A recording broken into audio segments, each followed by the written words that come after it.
We all set?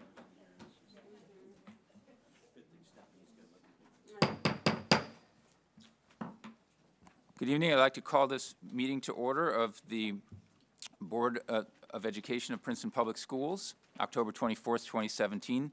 Welcome to this public meeting of the Princeton Board of Education.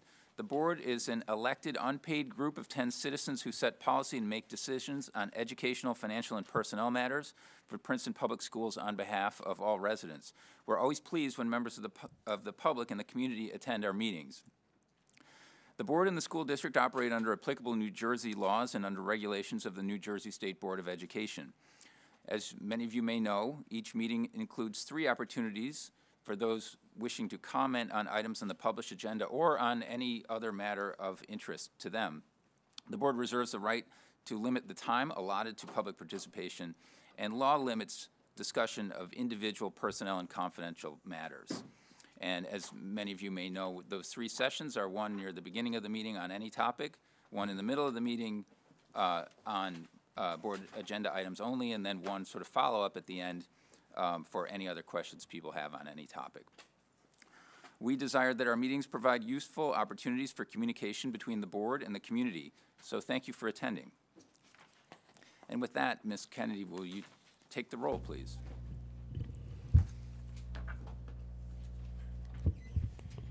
Patrick Sullivan. Here. Daphne Kendall. Here. Betsy Baglio. Here. Debbie Bronfeld. Here. Justin Doran. Here. Bill Hare. Here. Fern Sproul. Absent. Greg Stenkowitz. Here. Connie Witter. Here. Evelyn Spahn. She's here. So she just left? Thank you. Here but temporarily absent. Okay, and also just for any of you who are new attending or watching at home, we try to streamline some of the more ministerial parts of the agenda so that we don't take votes on every single issue, and if it's a consent item, we'll do one big vote on all consent items at the end of our meeting. And so we will follow along the letter format of the agenda, but and have a discussion at that time, but votes only at the end. So we're now on item D, which is the adoption of the minutes of the September 26th meeting. And we do need a motion and a second for that, correct? Yes. A motion, Justin, and a second, Betsy.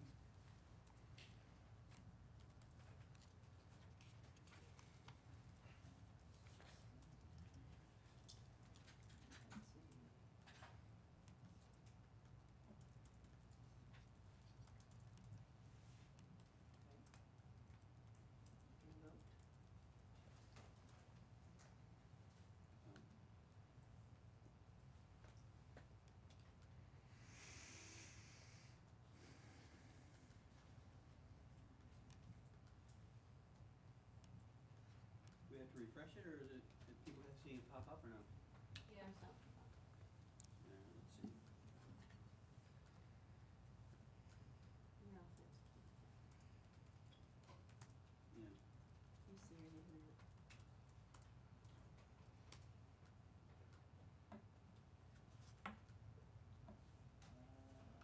Yeah. Did everybody vote? I didn't vote, it's not popping up, but just refresh. It may be a different screen or a different tab.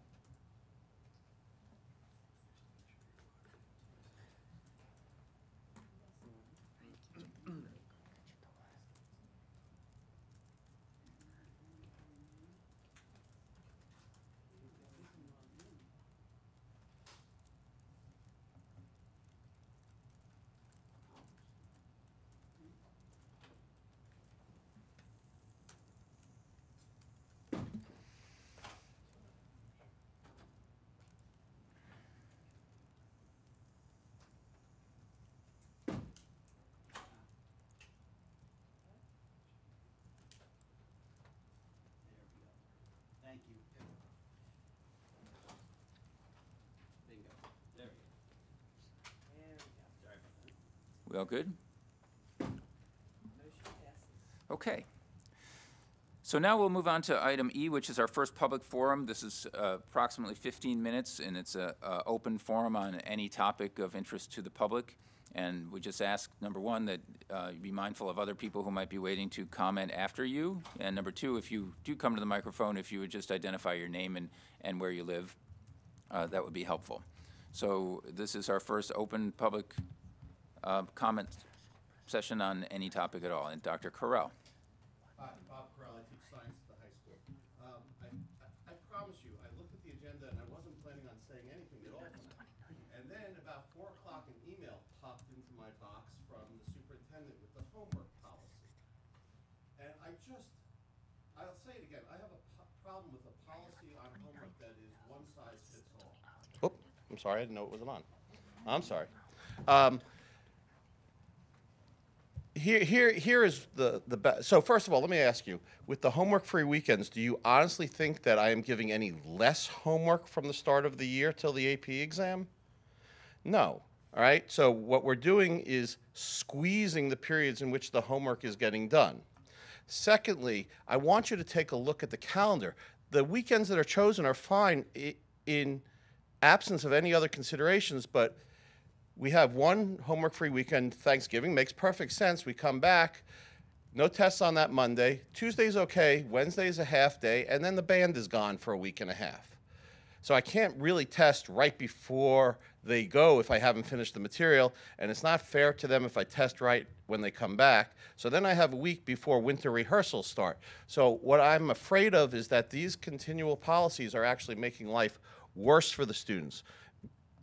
On top of that, the one-size-fits-all, are there homework-free weekends in college? I'm teaching a college course, yet I'm being put onto high school restraints. And then the other thing is, when you did this the first time, I laughed at it because one of the homework-free weekends is Mother's Day weekend. And I love the sentiment. I think it's a great sentiment. But it is the middle weekend of AP exams. Are you telling me that you seriously think because it's a no homework weekend, the people who have AP exams that weekend that coming week are not going to do anything? So I just think a one-size-fits-all is not a good policy for such a diverse district as what we have. Thank you.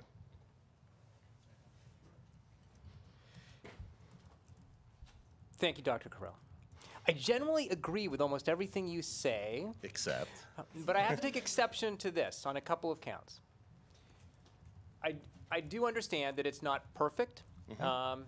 And that it's possible that there are some teachers who are assigning more work before the homework-free weekend. However, number one, it's not a policy. It's a set of guidelines. It's not a policy. Okay. All right. There's no policy number associated with it. It didn't go before the policy committee. It's a set of guidelines. It is not a one-size-fits-all. It clearly states in the philosophy that our kids are all different, that when we talk about even time frames at particular developmental levels, elementary, middle school, high school, that it's going to vary greatly, that it's an average, and our kids are not. They're coming with different readiness levels, different interest levels, different learning approaches, and so there's a clear statement in the guidelines that our kids are going to approach homework differently, and it's going to take more time for some and less than others. That kids are going to pick different schedules that are going to create more homework for some than for others, and we recognize that some kids can actually handle that. All of that's written into the guidelines. If you distill the guidelines down to the core, it's really about communication. It's about saying, here's what we hope for our kids. We hope that they have a reasonable amount of quality homework to prepare for their learning or to reflect on their learning and do more with their learning. And if there are questions about it, if it becomes too much, we hope that our students can advocate for themselves at the high school level. We hope our teachers are checking in with their students about the amount of homework and maybe the projects or tests they may have due in other classes. We're asking parents not to help their kids with homework except to provide supports for the materials they need so that our teachers can actually learn what our students don't know. So I think that there are actually reasonable best practices that are listed in those guidelines. They're being put out, they went out to staff this week with the idea that they would go out to the parents next week, but still in draft form, recognizing that it's not a perfect document and that we're looking for feedback and that we'll make revisions along the way. So it's not a one-size-fits-all. on the policy versus Guidelines. Guidelines. I just want you to know that that's not the implication that either the students or the teachers have gotten out of this. Trust me, I've heard from plenty of students who, when I've even given just a check-in quiz, you can't give me a quiz today, it's a homework-free policy time or something like that. So I'm just, The homework-free weekends is a separate document from the guidelines that are going out. I'm but, just yeah. telling you how it's being perceived. And maybe we need better education on what it really is intended to do. Thank you. Okay. Thank you.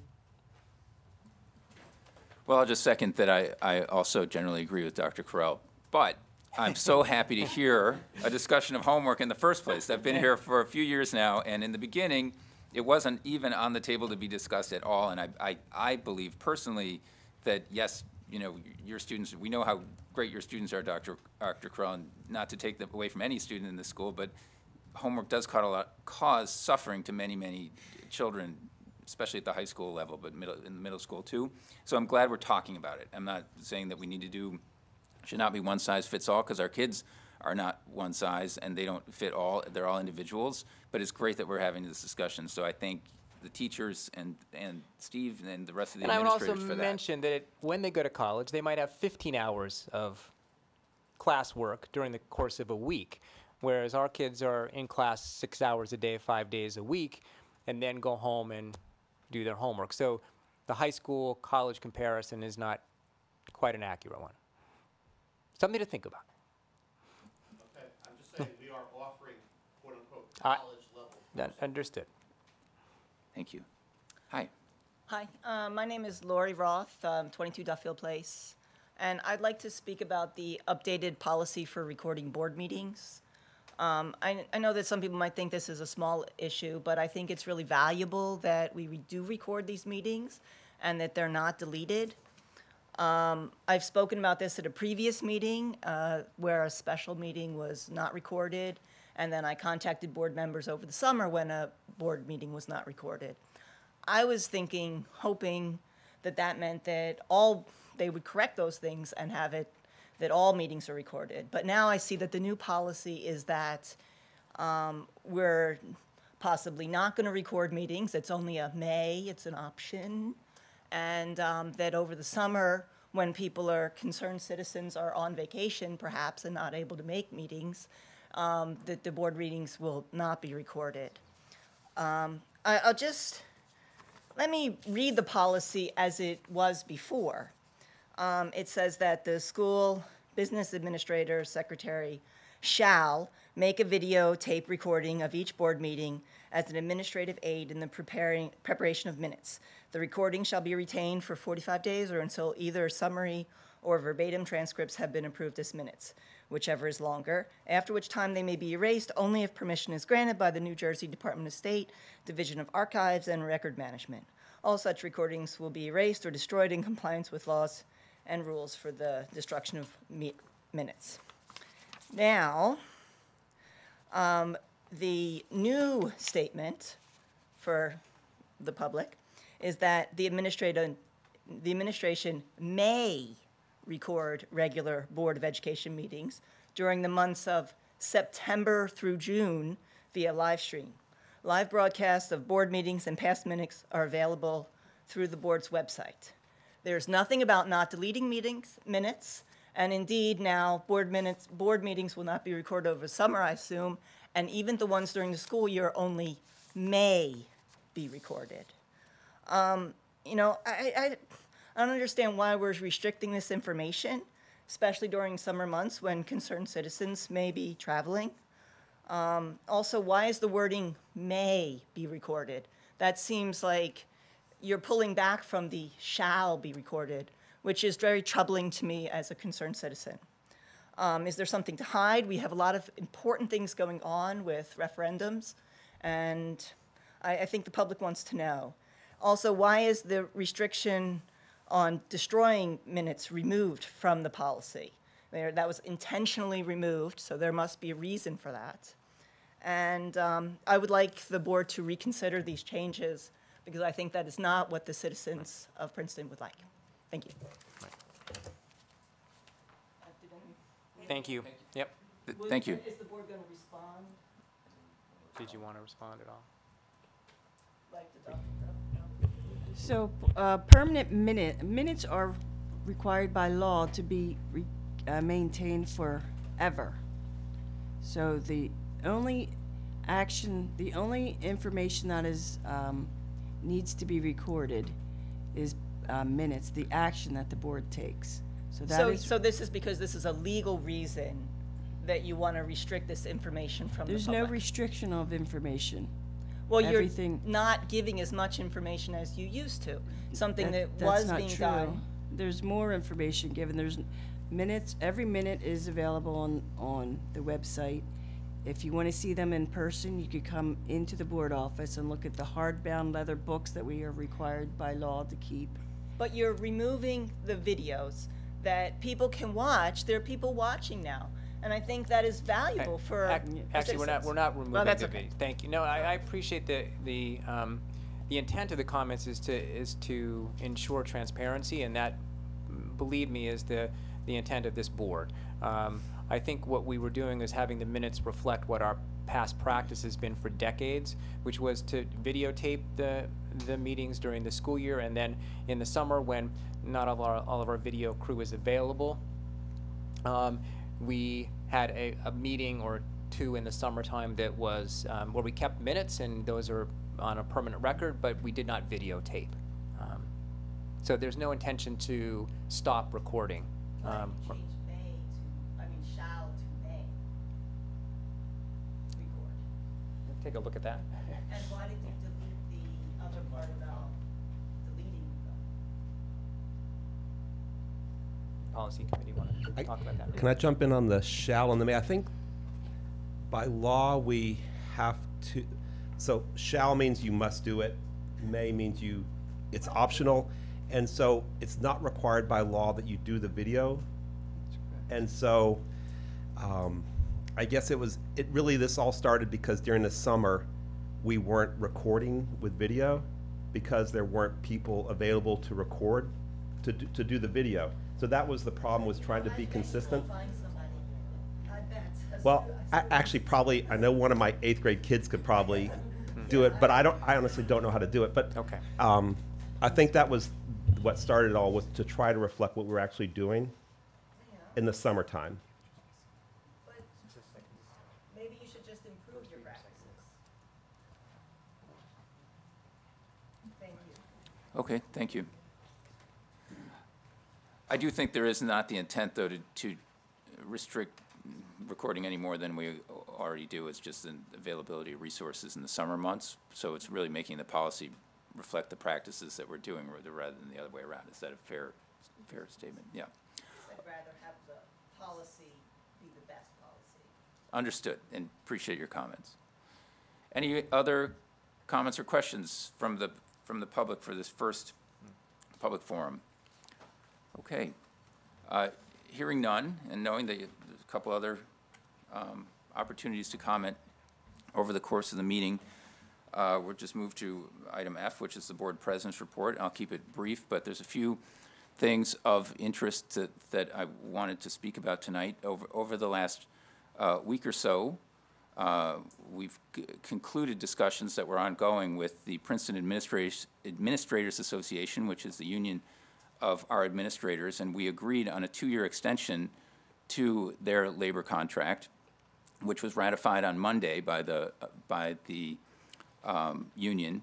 And we're very excited that we have, again, another very fair and mutually beneficial contract that we arrived at in a spirit of cooperation and mutual respect. And so we're very happy that that's yet another labor contract that we won't be spending our precious energy through contentious negotiations. Again, it reflects on, I think, the really positive environment that is developing in this district, again, based on mutual respect of all the parties involved. And so we're very excited to be able to announce that tonight.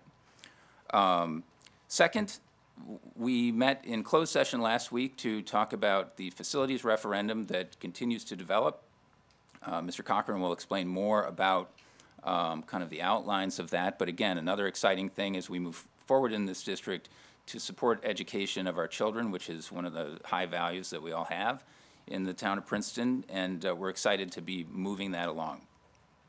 And in connection with that, I just want to say briefly about a fact sheet that appeared on the Princeton Public Schools website this week about the contribution of Cranberry to our operating budget and the responsibilities we have. Just to say that, first of all, the Cranberry students are all Princeton students. They're exactly the same and treated the same as all our other children. They are Cranberry people, are our friends, our family, and our colleagues, and we welcome them, and there is no intention to do anything differently. We're also aware that in a referendum year, questions will arise as to what is the financial contribution of Cranberry, and would there be a simple way to solve some of our expansion issues through changing, amending that relationship? And the short answer is no, there's not any simple way or fruitful way to do that. Cranberry contributes about 6.5% of our operating revenues. It's extremely important from a financial point of view. It's extremely important, as I said, from a social, moral point of view as well, that we continue this relationship. Questions have arisen about, in a bond referendum, could they contribute to interest? Well, interest is included in the formula that is used to create the tuition payment that Cranberry students, that the community of Cranberry pays to Princeton. And so they are paying their fair share. I understand why the conversation is happening, we all do, but the facts are on the website, and it will be useful to take a look at it if anyone has any questions about that. So we welcome our Cranberry colleagues, and we just wanted to make sure that the facts are out there, which they are now, and I think, as I've said, I think in the paper recently, any logical analysis of that situation would see that we're doing the best thing, not only for the kids, but for the district as a whole. So there's a lot going on. We're really, as I usually say in these meetings, we're really excited about all the progress, happy to have that we're having policy discussions about homework. All of these things really warm my heart, and there's so many good things happening in our district right now. We should all be really proud. And with that, I'll turn it over to Steve Cochran for the superintendent's report. Thank you, Mr. Sullivan. Good evening, everyone.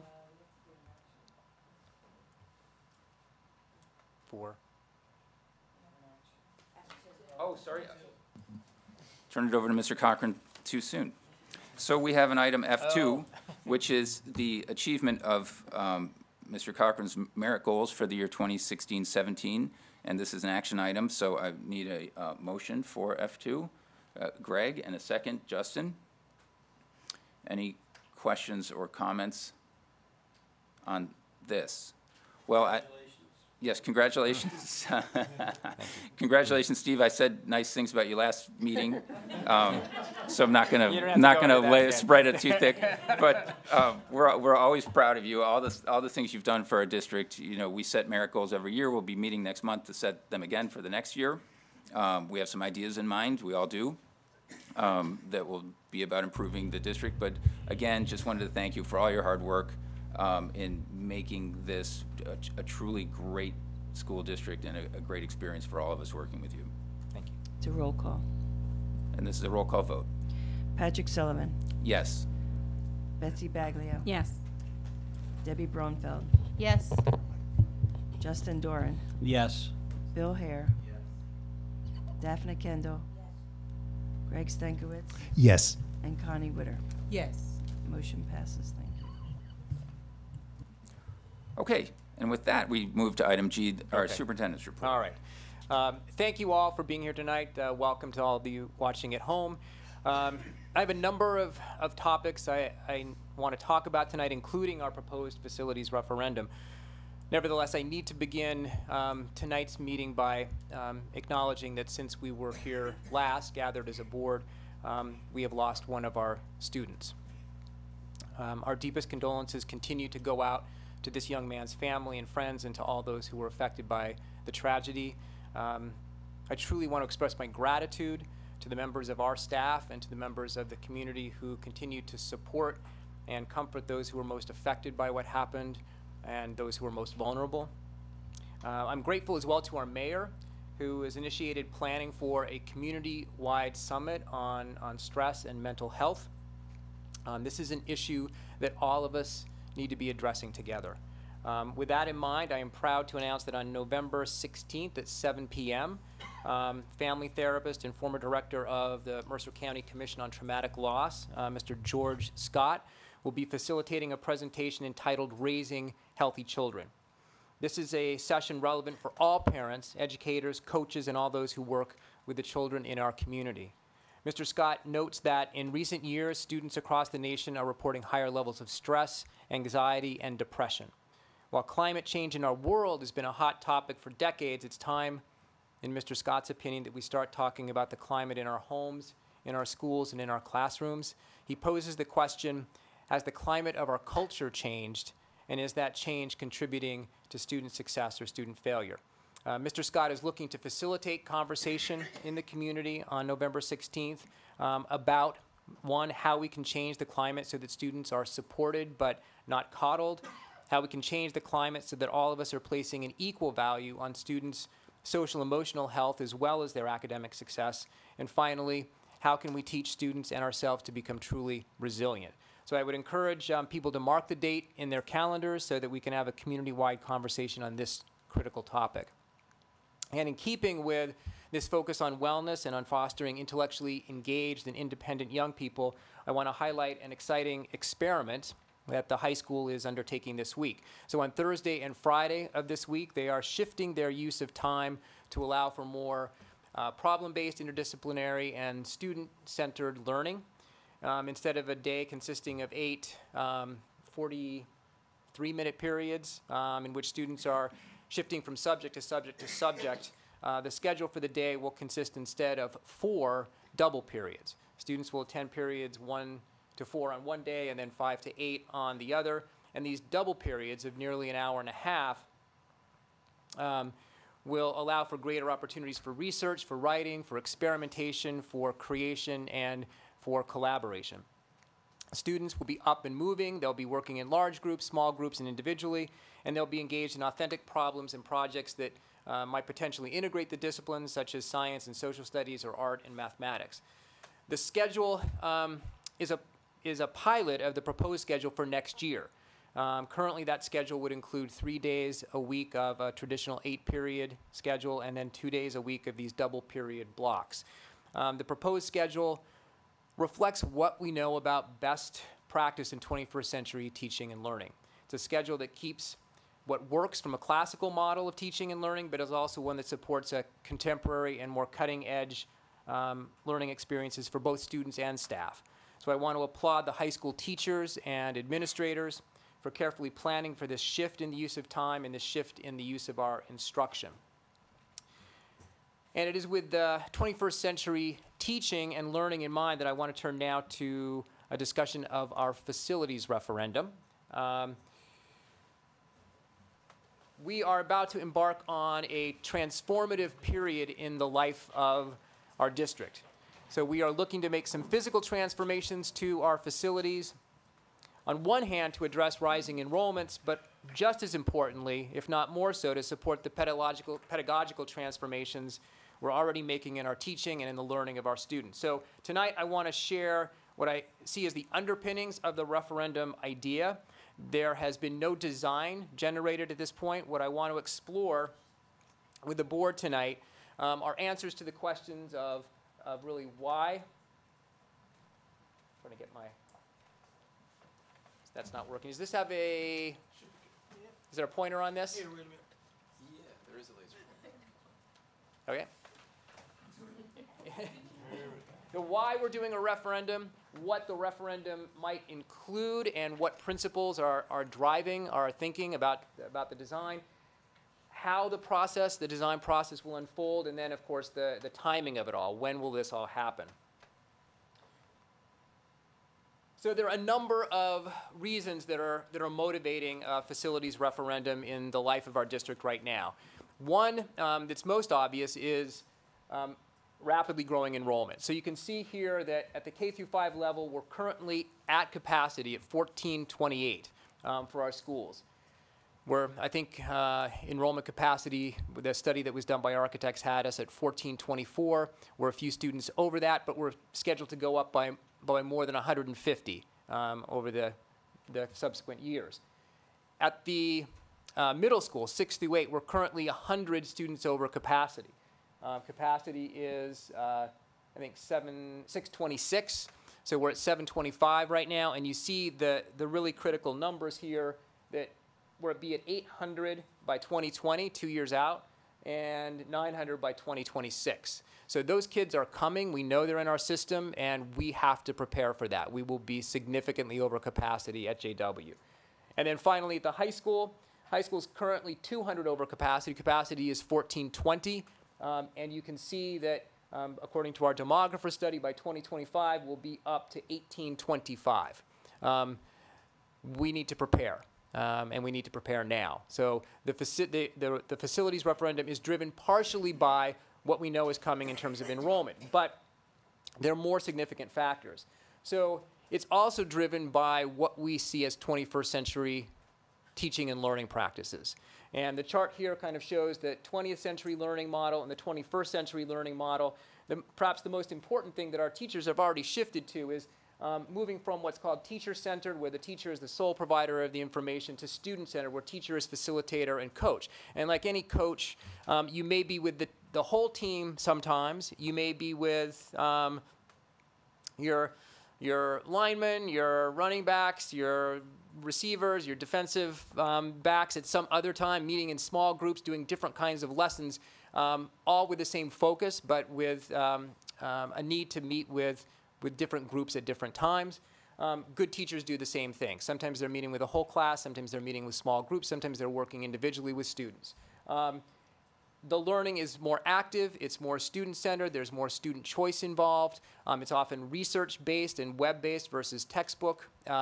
Students are engaged in, they have choice in what they're doing, and they are making decisions about their own learning. They're often not so much memorizing facts as critiquing information and creating projects, solving problems. It is often less departmentalized and fragmented in terms of the curriculum and more interdisciplinary and authentic. So we're making this shift to 21st century teaching and learning. The high school is planning for that and has been doing that. We see that throughout our district at this point. A lot more active student-centered learning, and we want to design spaces that facilitate that. In addition, we have a few other reasons. Opportunities to address community needs.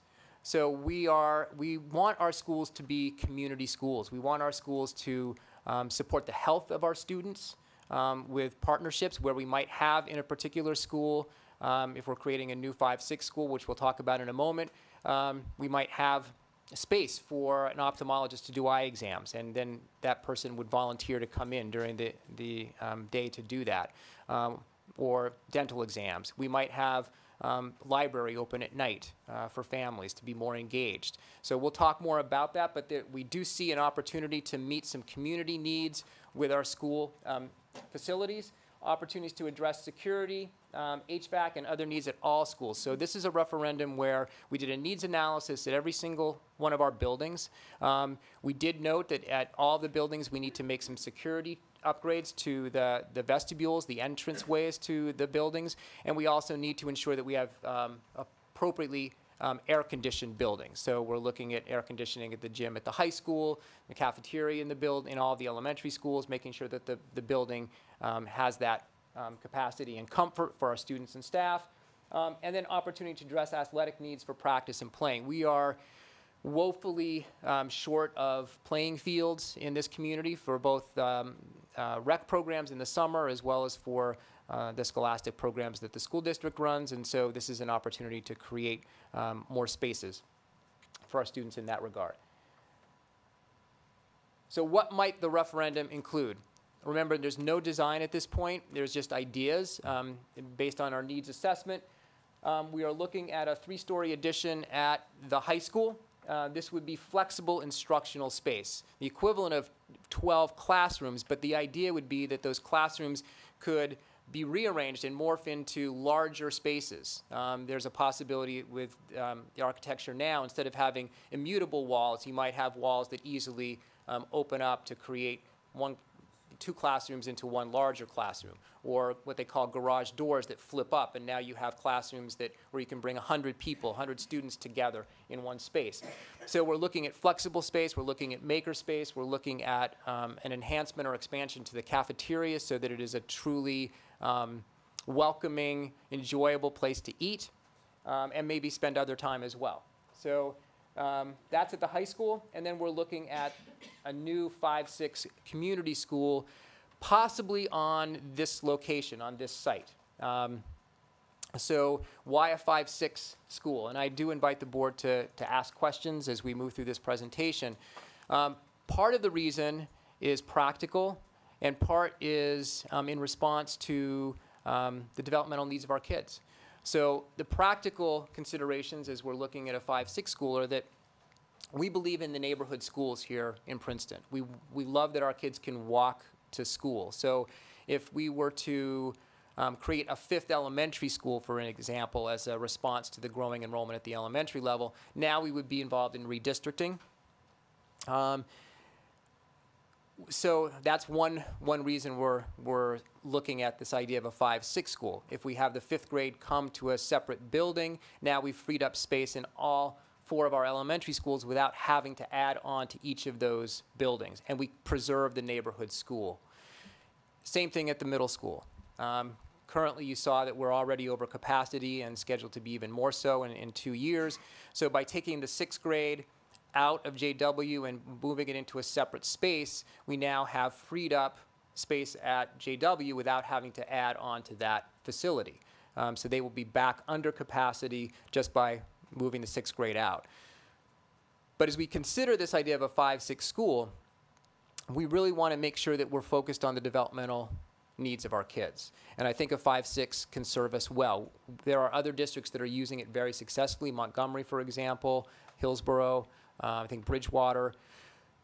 It's a place where kids can be nurtured and supported, and also then explore and become independent, and then come back to a nurturing setting.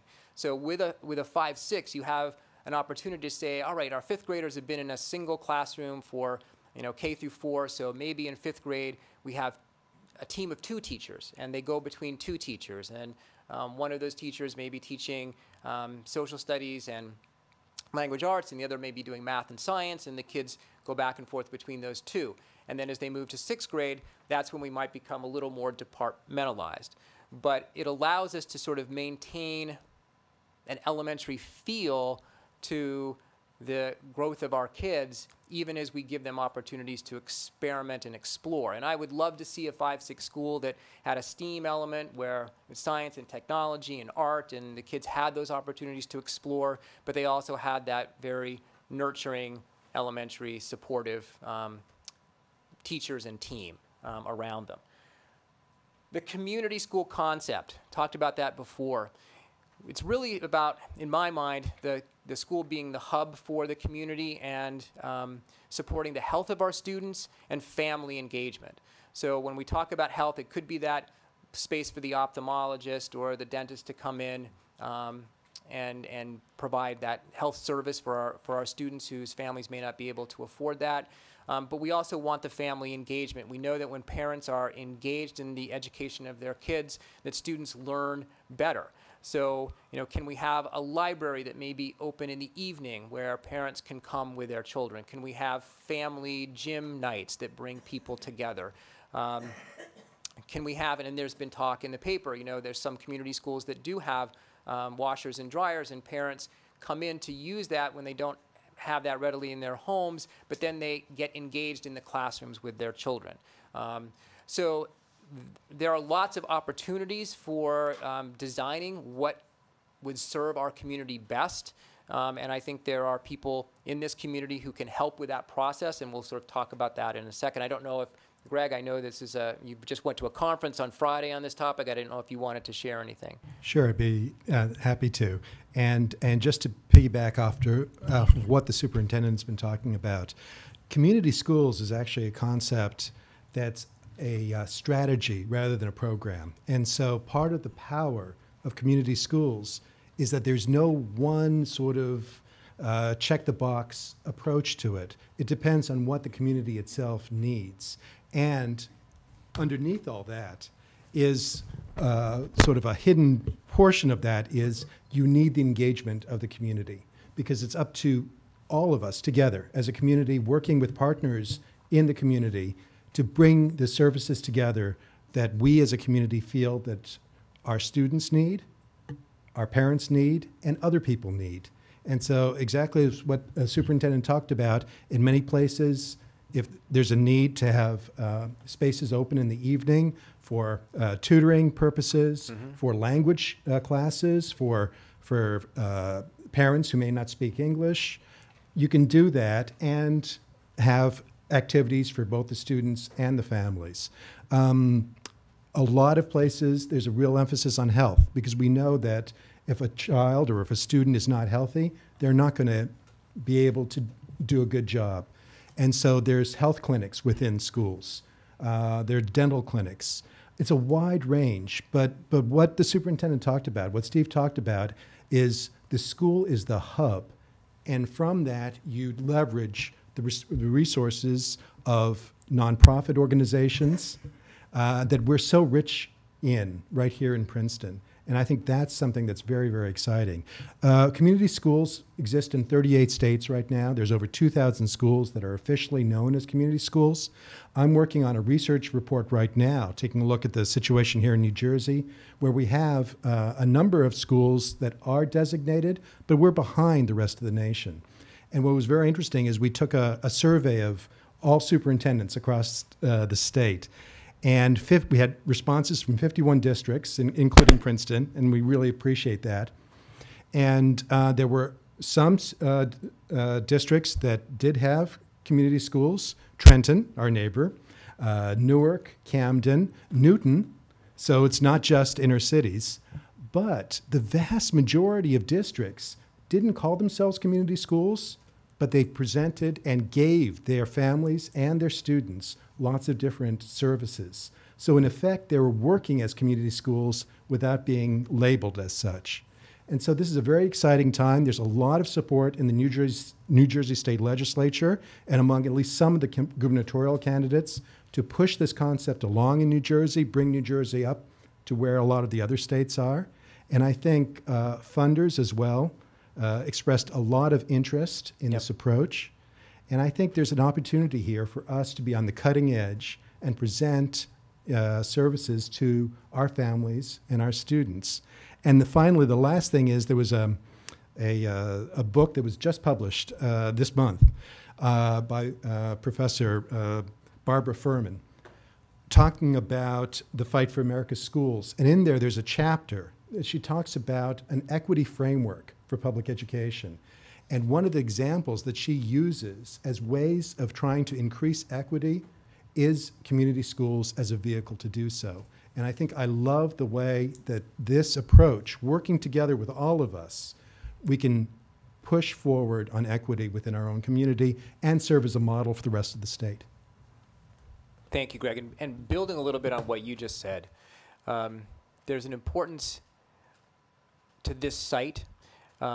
This building was the first integrated school in Princeton, and I would love to make it another historical place. I'd love to return it to a school again and be a school that does serve the community and that honors the past, even as it meets the needs of the present and the future, and to be able to have place in the building that really does speak to the history of this place as a school, and as well as the mission and vision moving forward. So more about that, but that's, again, conceptually where we are with the idea of a 5-6 community school. In addition, we're looking at 1 or 2 new athletic fields with turf that will expand our ability to for practice and play for our students. We desperately need those. At this point, we're busing kids all over for practices and games, and we could actually probably save a lot of money in transportation if we had our kids closer to home, and it would help with all the other aspects of their lives after school. Security and HVAC upgrades at all 6 schools, including AC, as I mentioned before, for the Princeton High School gym. I know that those of you who've attended graduations in the past will appreciate that addition, but we're also looking to provide AC in all of the schools. And other kinds of upgrades. I mean, the library, for example, at Little Brook, I think they're looking to expand, and there's some changes that I think would be helpful for all of the schools. Alternate space for administration and transportation. So if we were to actually use this site for a 5-6 school, we need to find an alternate space for those who are currently living here, all of our administrators, central office administrators, and our transportation staff, our buses and their drivers. So we are in the process of looking for space in town. Business Administrator Kennedy and I have been talking to real estate agents, and so we are engaged in that process, and hopefully something will come to fruition soon. At the same time, we would love to be able to find space for a preschool center to serve the district. Ideally, located maybe in the same building with the central office administrators. That would make our lives that much more enjoyable to have preschool kids with us, but it also would allow us to free up space in our elementary schools. We currently have 6 or 7 preschools spread throughout our elementary schools, so it would create space there. At the same time, we could open up potentially more preschool offerings to the community and even to the children of some of our staff, and it could be a self-funding, self-supporting enterprise for us. So that's one possibility, as well as ideally space for a future elementary school. Looking at the demographic studies, it's hard to know whether we will for sure need another elementary school, but I wouldn't, 20 years from now, look back and say, if only they had, found a little bit larger space where we could have built an elementary school. So that's something that we just have to take a look at in terms of the overall package and the finance and the impact on the community. Which brings me to,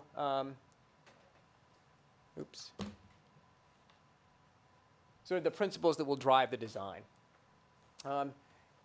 We've talked about the best practices in 21st century teaching and learning, so this idea of flexible space, flexible grouping, the personalization of learning, the infusion of technology, and also this sort of global connection.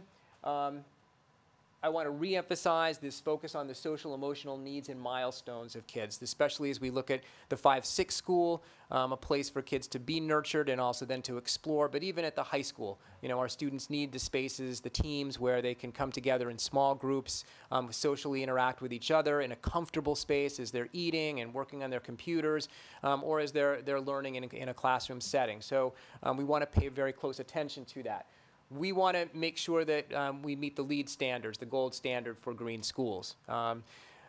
So we want to focus on energy efficiency, environmental sustainability. I'm not sure what that will look like. I'm not sure if it's solar energy. I'm not sure if it's geothermal. But we want to make sure that our buildings model that and that we make that the responsible use of energy explicit to our students. So it could be something as simple as having a kiosk in the main entryway that kind of shows our students and anyone coming into the building how much energy is being used or saved. So that becomes a daily part of our students' experience. And even as we're talking about sort of wellness for the planet through the LEED standards, we also want to look at wellness for our students. And there are well building standards.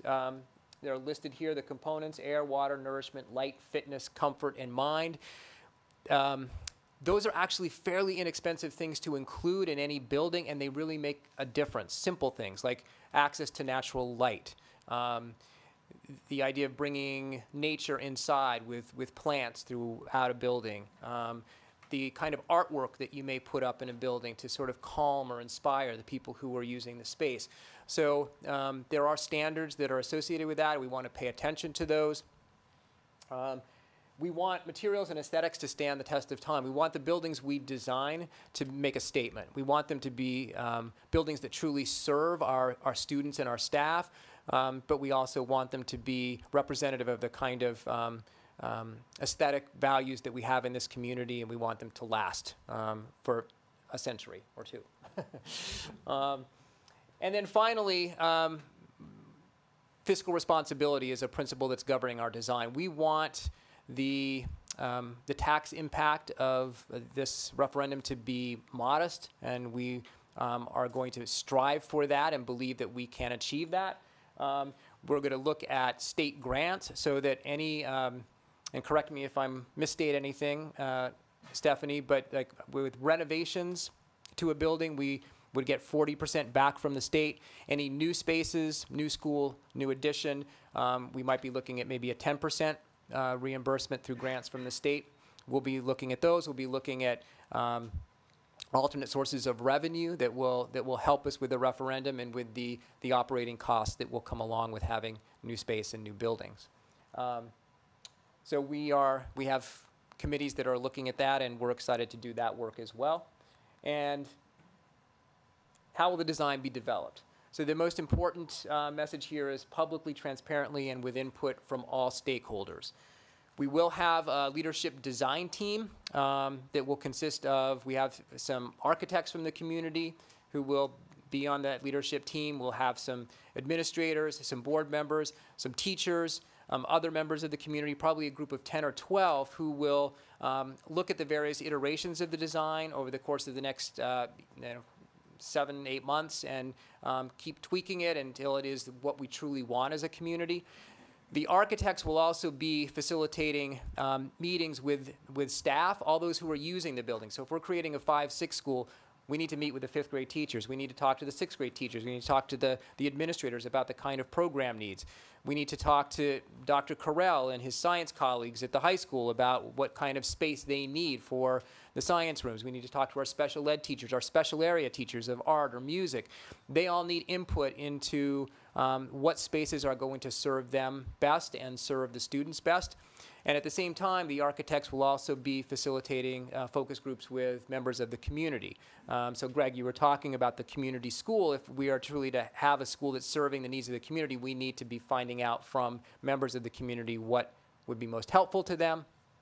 And we want to make sure that parents and the public have complete understanding as to what we are doing. So our architects are willing to have those meetings as often as needed, to have the program meetings with the stakeholders and then come back with designs that they would then present to the leadership design team or to the community in general as we move farther down the process. So that leads to sort of the time frame. So the initial design phase begins now. We've already had one meeting with some of the principals to talk about how they might see this space being used and what space they need. But those meetings with all the stakeholders will take place beginning now through at least through February. Our goal is to have a referendum vote in September of 2018. In order to meet that deadline, we would need to submit a plan to the Department of Education by March of 2018, 6 months before. So that's our goal, is to have a plan by February, the end of February, that we can then submit to the state in March.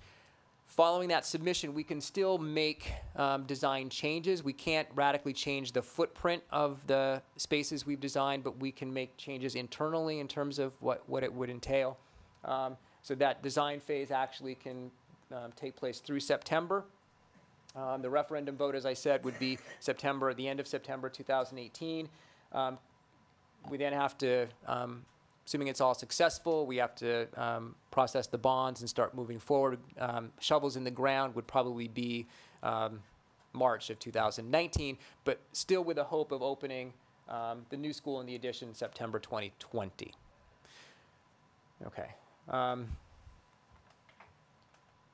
So just to wrap up, in my years as an educator, as a teacher, as a principal, and certainly as a superintendent, I really do believe that schools are not buildings; they're the people in them, and we need to really pay attention to that. But I also believe that then schools, the buildings, can serve those people, and so this essential question is the one I think that drives our work. how can we create spaces that will connect, support, and inspire those people, the students, the staff, the parents who are in the facilities that we're creating. And there are examples out there. This picture here is from what's called the Museum School in Grand Rapids, Michigan. It's a school of 6th and 7th graders, but it's a school in a museum. And so they help to create some of the exhibitions, and they also learn from them. This is a picture of what it looks like, and you can see the exhibitions change, but there's 6th and 7th graders who are going there. I think museums have a lot to teach schools. The root word of museum is muse. They're places that should inspire, and I think schools should be as well. You have here the E3 Civics High School in San Diego, sort of a Google design here where kids can have spaces where they can write on the walls and little nooks to talk and meet and collaborate. This is Hunt Library at NC State University, and you can see just how fabulous design can be and how inviting space can be for students and staff and community members to come and learn. So we're excited to begin this work. We're excited to have input from the community and from staff as we move ahead. And we're excited to keep reporting back to people. So this is the first of many presentations that we will be giving as we move ahead with a referendum. And we've also created an address where people can send us ideas and questions. So if you want to copy that down, we'll put certainly this presentation up on the website so people have it. Questions or comments from the board?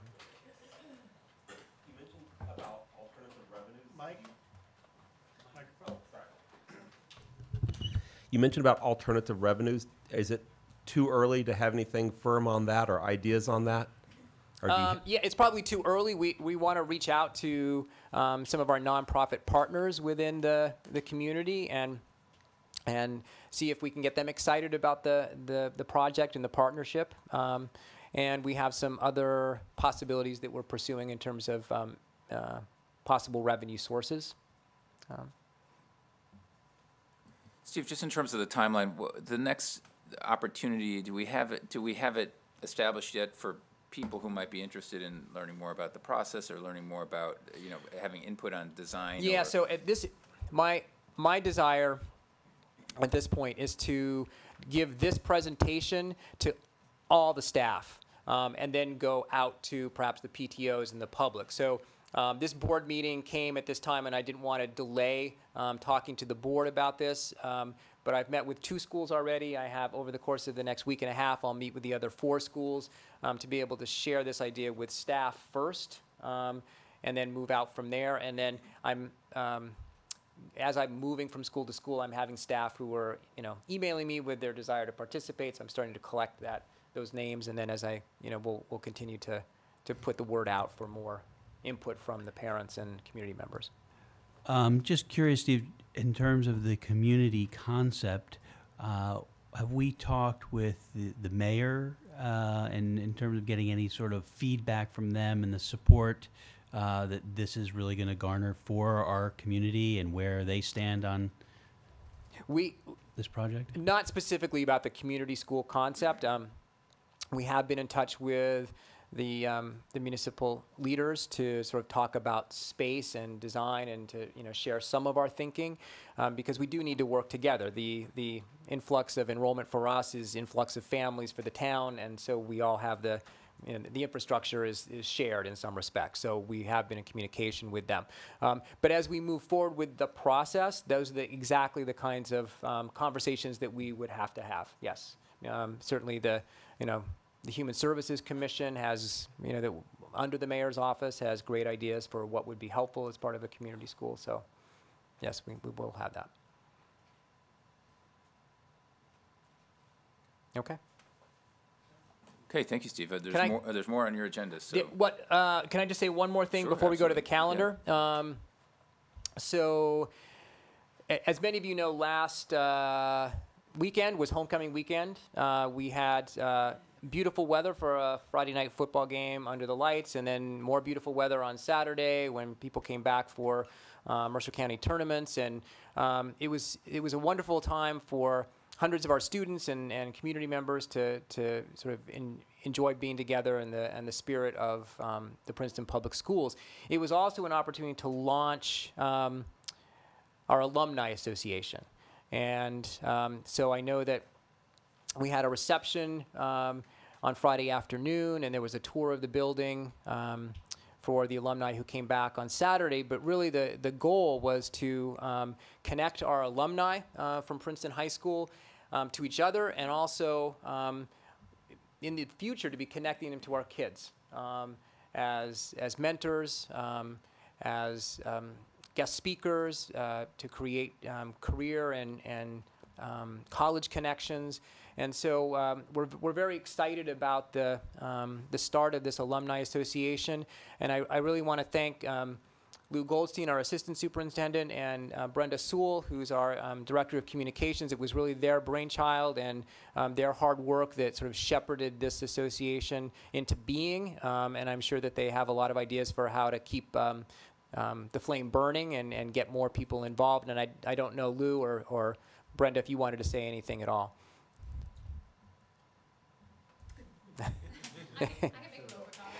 It's hard to have a director of communications who doesn't speak. Like she's going to take an opportunity.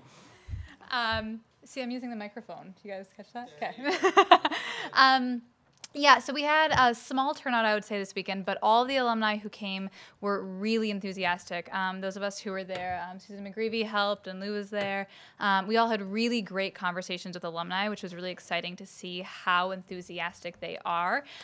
We had alums at the reception Friday night before the football game who graduated in the class of 1950 and in 2008. So we also had a great spectrum of alumni. One alum brought back his yearbook from 1953 and was showing pictures.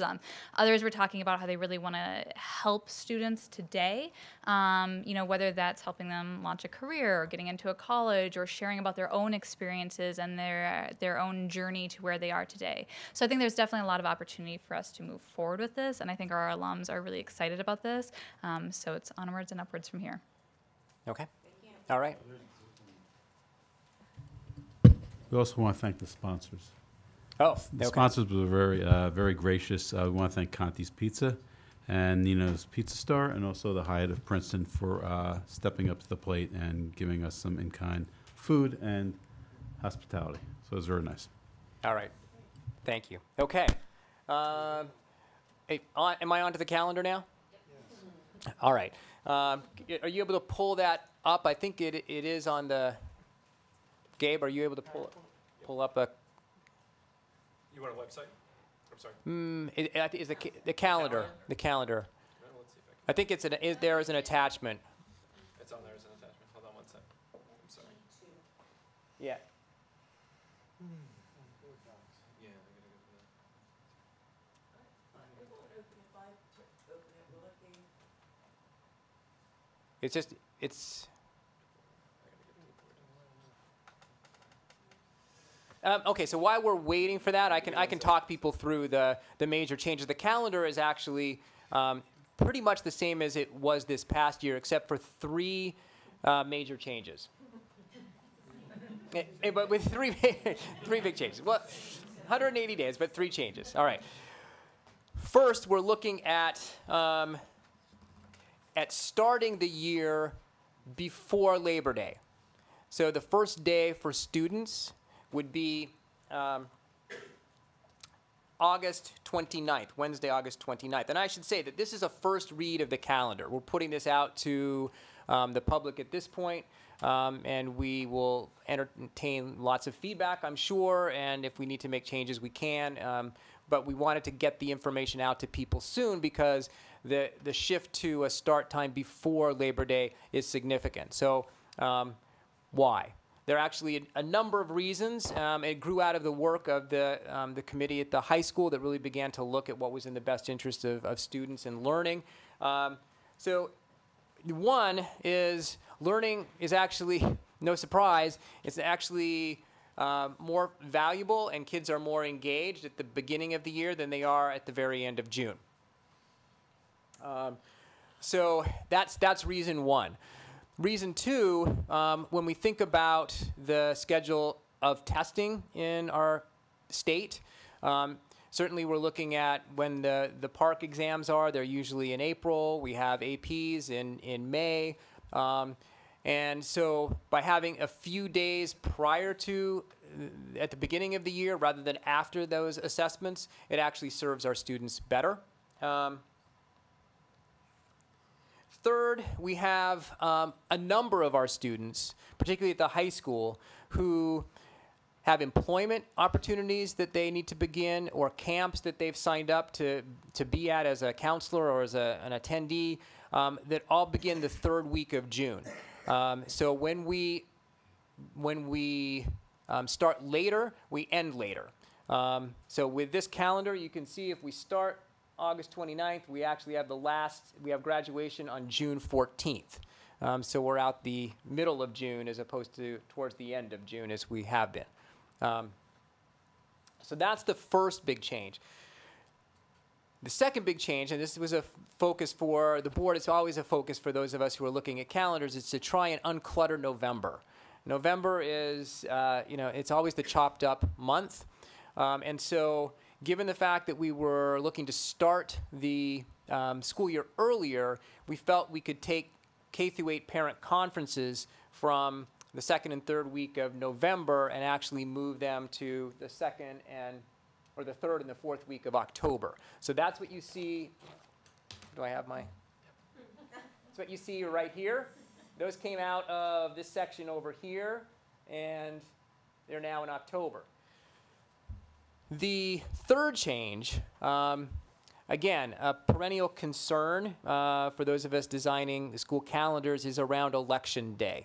And a day for when we have obviously children in the building, if we have school in session, and lots of members of the public who are coming in. And it presents a potential security issue for our schools. So there was a desire to see if we could ameliorate that situation.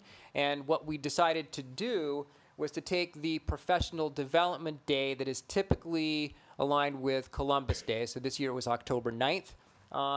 We took that professional development day that's typically in October, and we moved it to November 6th, which is Election Day. So teachers will be in the buildings for professional development on Election Day, but students will not. I actually was talking to someone today who said, when you solve one problem, you create another, which is pretty much the nature of this job. So there is a potential problem that we are creating here. There's no perfect calendar.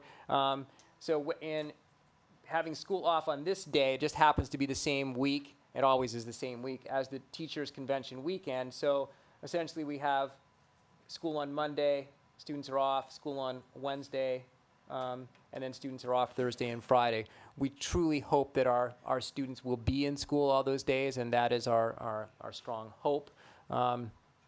But those are the three changes at this point with the calendar, and I'm happy to take any questions or comments. I know the Student Achievement Committee looked at this for weeks, months actually, Right.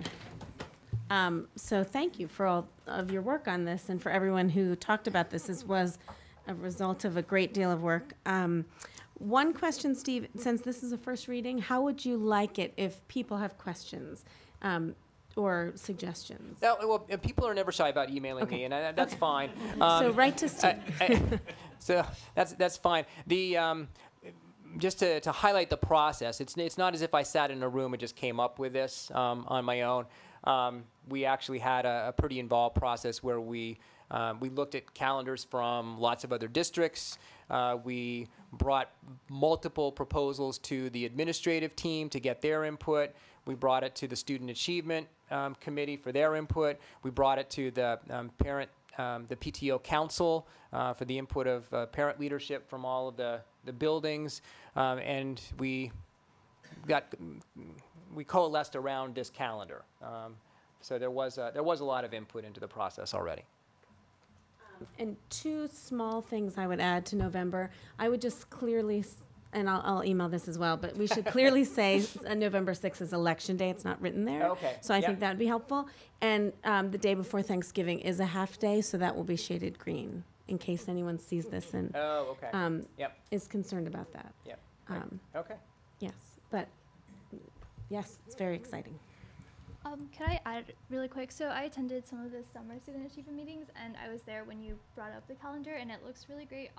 One of the points that was brought up then was the occurrence of Chinese New Year's in February the 5th, and you mentioned being able to switch the staff development day to be on, like, the potential for doing that. And I was just wondering, Can you just shoot me an email with that, if you wouldn't mind, Amy, then I'll be Yeah, happy to for see if we sure. can. So February. Yeah. We try, so I'll tell you, we try and, because we have, what is this, President's Day is the 18th. And so we had Friday, the Friday off, so it would be a long weekend. But we will take a look at that. Okay, great. Okay. Thanks.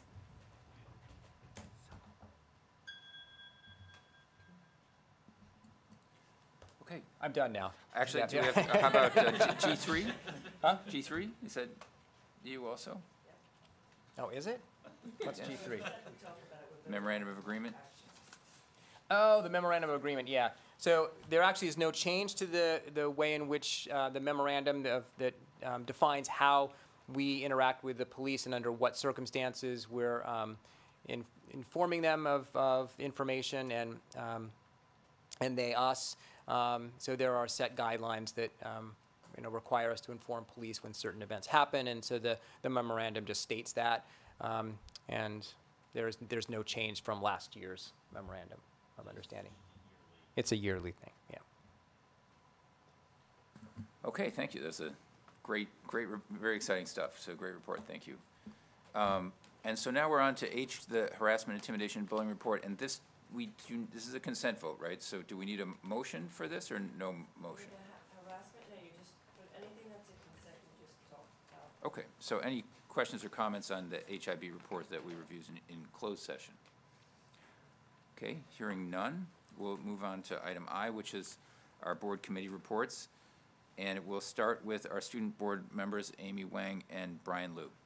Okay, awesome. So since attending the candidates forum this month, we were really excited for the upcoming election, and especially the idea of having the Stanford survey implemented every single year just to kind of see how the district is progressing in terms of reaching goals in terms of reducing stress. And we also want to obviously play a role in crafting some of the questions for issues that are specific to Princeton High School when designing the survey.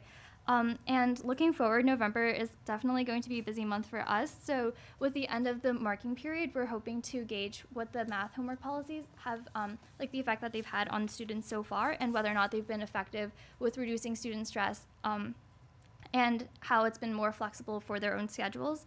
And then, as Mr. Cochran had brought up, with block scheduling coming up this Thursday and Friday, we are looking to gauge students on how they feel about the block scheduling, if they were able to concentrate better with longer class times and use their time effectively. And we're also sure that there will be a lot of student opinions, especially surrounding the longer breaks that we have, which will be appreciated. In addition, today we'd like to take some time to focus on the development of one of our newest courses added here at Princeton High School, the Harmony Project. We took some time to talk to Mr. Hoffman regarding how the course has progressed so far, and first off, he would very much like to express his gratitude to Mr. Snyder, Mr. Shelley, the administration, of course, all of you wonderful ladies and gentlemen here, for being so open and caring regarding his project that he started here at Princeton High School. So with this, Mr. Hoffman is hoping to bring students to have a better understanding of the world we currently live in and update it outside just our literature here at the school. So we also recently talked to some students who are currently enrolled in this course. So one student, Rochio, said, "We've been talking about how to resolve conflict, how to talk to people, and express how you see the situation and find a way to resolve it. It's gotten to the point where I can talk to my grandma about race and get her to understand my point of view and how things have changed. It's never felt like another class that you have to go to and sit through. It goes fast." Another student, Clarissa, said that studying society and how people can live together peacefully with diversity is what I want to pursue in college. We talk about uncomfortable topics that we don't usually talk about in class, and I've learned about sensitivity because what you say can affect someone in a way that you might not know. And to build off of that, students have also been pursuing action projects in the course and trying to connect the materials to their own communities. So Thomas, who is a senior at Princeton High School, commented that some examples of these action projects include having a forum regarding privilege, going to elementary classrooms and teaching them about what privilege is, and creating a meditation garden at Princeton High School. So combining a lot of being like more racially aware, but also like de-stressing like events for students. And we would also recommend promoting the new courses that were developed this year, and we of course will also work to help you do that, just because a lot of students that we've been talking to seem to be unaware of the existence of these courses. But I think like if more people knew about it, they would definitely elect to take it. Yeah. Mr. Hoffman and Mrs. Contry definitely demonstrate their passion regarding this, and they're very eager to expand this to multiple sections per year, perhaps even 2 semesters a year, and maybe even bring projects like this to other schools so we can bring this sort of harmony that we can have in the world to other districts around their area. So they also have ideas for plans for the future regarding guest speakers, field trips. So they definitely have a lot in mind as to what to do towards the future, and we definitely appreciate all support here. So lastly, we also reached out to Mr. Shelley regarding new courses, such as this, as well as world religions, current events, and the upcoming racial literacy and injustice. They have all generally received very positive feedback from our community, particularly as 2 of them were voted on by students in, I believe, 2015, right? Yeah, 2015. And I definitely think that these more diverse electives in the humanities would definitely help enrich our student body and would very much like things like this to keep continuing in the future. So with that said, we look forward to one very clear November, and yeah, thank you. Thank you. Okay. Typically next would come Facilities Committee, but as we just had a long presentation on the upcoming Facilities Initiative, we had as I mentioned, we had a closed session last week about facilities, but what we talked about was all in that. So I think, right, Ms. Kendall, we'll skip facilities. Right, and we also just, we went on a field trip. 5 of the board members, the superintendent, Stephanie. We went to see 21st century open school concept in Pennsylvania. So that was great, and Stephanie set that up very quickly just so that the school board members that were interested could see the work of the architect that we are proposing to use. Great, thank you. Okay, next is Finance with Justin Duran. Thanks, Pat. Last night, October 24th, the Finance Committee met here at 6:30 with Scott Schellen and his colleague from Weiss & Company to review the Princeton Public School Annual Financial Report, year ended June 30th. In attendance were fellow Finance Committee members Connie Witter, Bill O'Hare, Greg Snakowitz, in addition to Stephanie Kennedy, Steve Cochran, and 2 members of the public.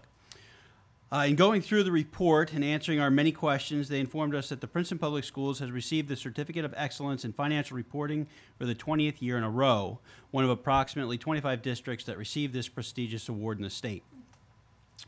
We reviewed sources of revenue, expenses, debt service, capital reserves. The group spent a good deal of time after the auditors left reviewing the timetable for budget work and submission for 2018-2019 year. Some other highlights we discussed were that the report complete and filed prior to the state deadline. They offered an unmodified, clean opinion on the financial statements. The district is in good overall financial position at the June 30th, 2017 date of the end of the report. Ended the year with a fund balance of approximately $8.49 million, of which all but $2.4 million has already been set aside for other purposes, including future budgets and capital reserves. There were 2 minor findings identified that the board will have to approve in a corrective action plan. This 137-page report will be available to the public and posted on the district website at some point tomorrow. Okay, fantastic. The team also reviewed bills paid, athletic transportation, and other items on tonight's agenda, including the recommendation of transportation purchases to update our current fleet as older vehicles are being rotated out for ones with greater fuel efficiency, giving the district the ability to bring more student transportation in-house and achieving cost saving and giving the transportation departments a little bit greater flexibility. These are budgeted purchases, largely funded through the general funds and the sale of the old vehicles. The last item that we discussed was the recently distributed Princeton-Cranberry Partnership Finance Sheet, which Pat mentioned earlier. I just wanted to bring that up again because we did spend a little bit of time going over it, looking at it, and it's very clear and concise and answers a lot of questions. I would add that the families and students from Cranberry are valued and vibrant contributors to the PHS academic, athletic, and artistic community. In addition to that, they are our friends, and we're very happy that they're here. Thank you, Justin. And oh, I think Greg wanted to add. Oh, so go ahead. Thank you, Justin. And I just wanted to add a couple of things. Number one is this is the document that we reviewed last night and that we're going to be approving tonight, and it's on the website already. And I used to work at the State Office of Management and Budget, and working there, I realized that almost nobody reads these things. And my plea here is twofold. Number one, it is an incredible honor for the people who do this every day to then award the awards about the quality, because they know exactly how difficult it is to put a document like this together and how crucial it is for transparency. And so I just wanted to, again, just reiterate my and the committee's sort of just thankfulness and gratitude for the really hard work and what this means. We have won this 20 years in a row. There's only one other district in the entire state of New Jersey that has had more times in a row winning this award. And so our business administrators, I think this is something that's really fantastic, and our superintendent. And it's important in and of itself, but it's also important in one other way. As we go forward now, my plea is that all of us use the data that's available to make the best decisions for the community. This is, as one public finance expert said, the gold standard of data, because this is data that's been independently reviewed, audited, and verified. So as we go forward, we as the board pledge to be as open as possible and to work together with you. But we also urge the public. There's 21 years worth of these documents up on the website. It's all there. And we don't know everything. We're more than happy to work together with you and with the district, but let's all use common data and common standards going forward. And just really briefly, I mean, going through this, on page B2, you can see a list of revenues and expenditures, including what Justin and Pat have been talking about, how tuition is such an important part of our revenue stream, and most of it, the majority of it coming from Cranberry. Take a look when you have a chance at some of the information, the statistical information in the back of this document, and that'll show you, for example, the schedule of our bond payments. Keeping in mind that this is as of June 30th, so we've paid more down since then, but this gives you a sense as to where we are and how we really are building on the shoulders of the wise decisions made by former superintendents and districts and boards. And you know, if you look back here, there's a schedule in here of the age of our facilities. So as we plan going forward for new facilities, keep this in mind. And this again gives us common data for all of us to make these decisions together. So once again, I want to thank the Finance Committee for their work. I want to thank Stephanie. I want to thank Steve. And I want to urge everybody to hold on to this, because this is worth its weight in gold. So thanks. Okay, shifting gears to more pedestrian things. I just want to know, did the Finance Committee look at the cost-benefit analysis of leasing a bus as opposed to buying it outright? We did not look at that specifically. The Transportation Department and Stephanie looks at that. Mm-hmm. And the reality is that the cost is defrayed by the sale of older vehicles, which is... Ours are kept in very good condition, so we get very good value for that. And I think it shows the prices that were paid in the, or that we're going to vote on, or that are budgeted, correct? Yeah.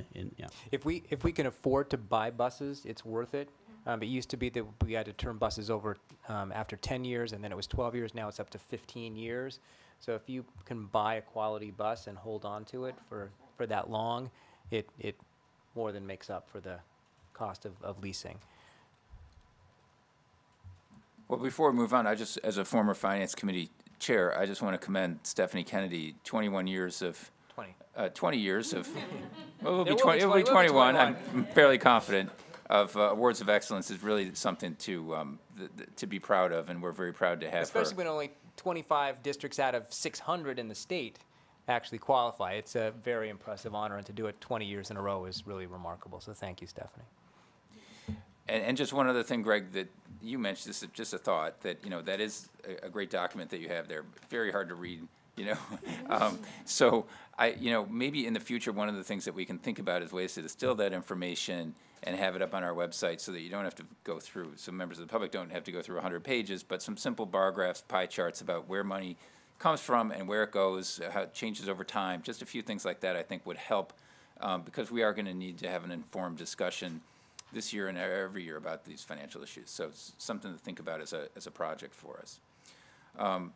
Okay, unless there's any other comments on finance, we'll move on then to personnel with Chair Connie Witter. The Personnel Committee met on October 16th at 8:45 to 11 o'clock at Valley Road. We reviewed and approved the minutes of September 18th. There was a residency hearing. It was found that 2 students were not properly domiciled in Princeton. And the Personnel Committee recommended that the students be withdrawn from the school system at the end of the first semester. Residency updates. The Audit Committee has just finished the first stage and found close to 400 expired leases. Student service presentation. A student service director, Mickey Cristofelli, gave a presentation on the increased enrollment of special education students, the increase in programs and requirements over the last year. As a result, the committee is considering a request to add additional personnel to student services and the special education department. New job. Support specialist for the middle school and high school athletics. This is a stipend, budget-neutral position for an existing staff member. They will coordinate all facility use within the athletic department, keep accounts of financial transactions within the department, and coordinate transportation schedules for all sports. Our sick bank update. During open enrollment in September, the staff donated 61 sick days to our sick bank, bringing the total to 293 days donated by staff since the inception in 2014. We'd like to say thank you to our staff for donating those days. Leaves of absences for October were reviewed and other confidential matters. Next meeting, Monday, November 6th, 8:45 Valley Road. Thank you, Connie. Next is policy with co-chairs Betsy Baglio and Daphne Kendall. And it's my turn this month, right? Okay, so the policy meeting of the policy committee met twice in October. Our first meeting was a closed session meeting with the New Jersey School Board Association. Princeton Public Schools is moving our policy service manual provider from Strauss Esme to the New Jersey School Board Association. So we met in closed session to discuss the change of our system. In the upcoming months, the policy committee will review the policies to ensure they reflect our practices. That will be an ongoing process as there are 9 chapters. It should take several months. And then in open session, we discussed the revision to the policy for recording of board meetings. The policy committee's intent was to adopt a policy that reflected our practices. In no way do we want to limit transparency. We're trying to be more transparent. I understand the concerns that were raised earlier. I believe we're going to hold off on that. and I think there was just some miscommunication in the wording. But thank you for pointing it out. We have many, many documents to read, and you know, we're only human, so I think we missed that. Thank you for bringing it to our attention. The Policy Committee met again on October 16th. The first item of discussion was the student dress code policy. The committee will be working on revisions to the dress code policy so that all students are treated equitably. It is my hope as a board member and the mother of a daughter that the board recognizes that student dress codes should support equitable educational access and should not reinforce gender stereotypes.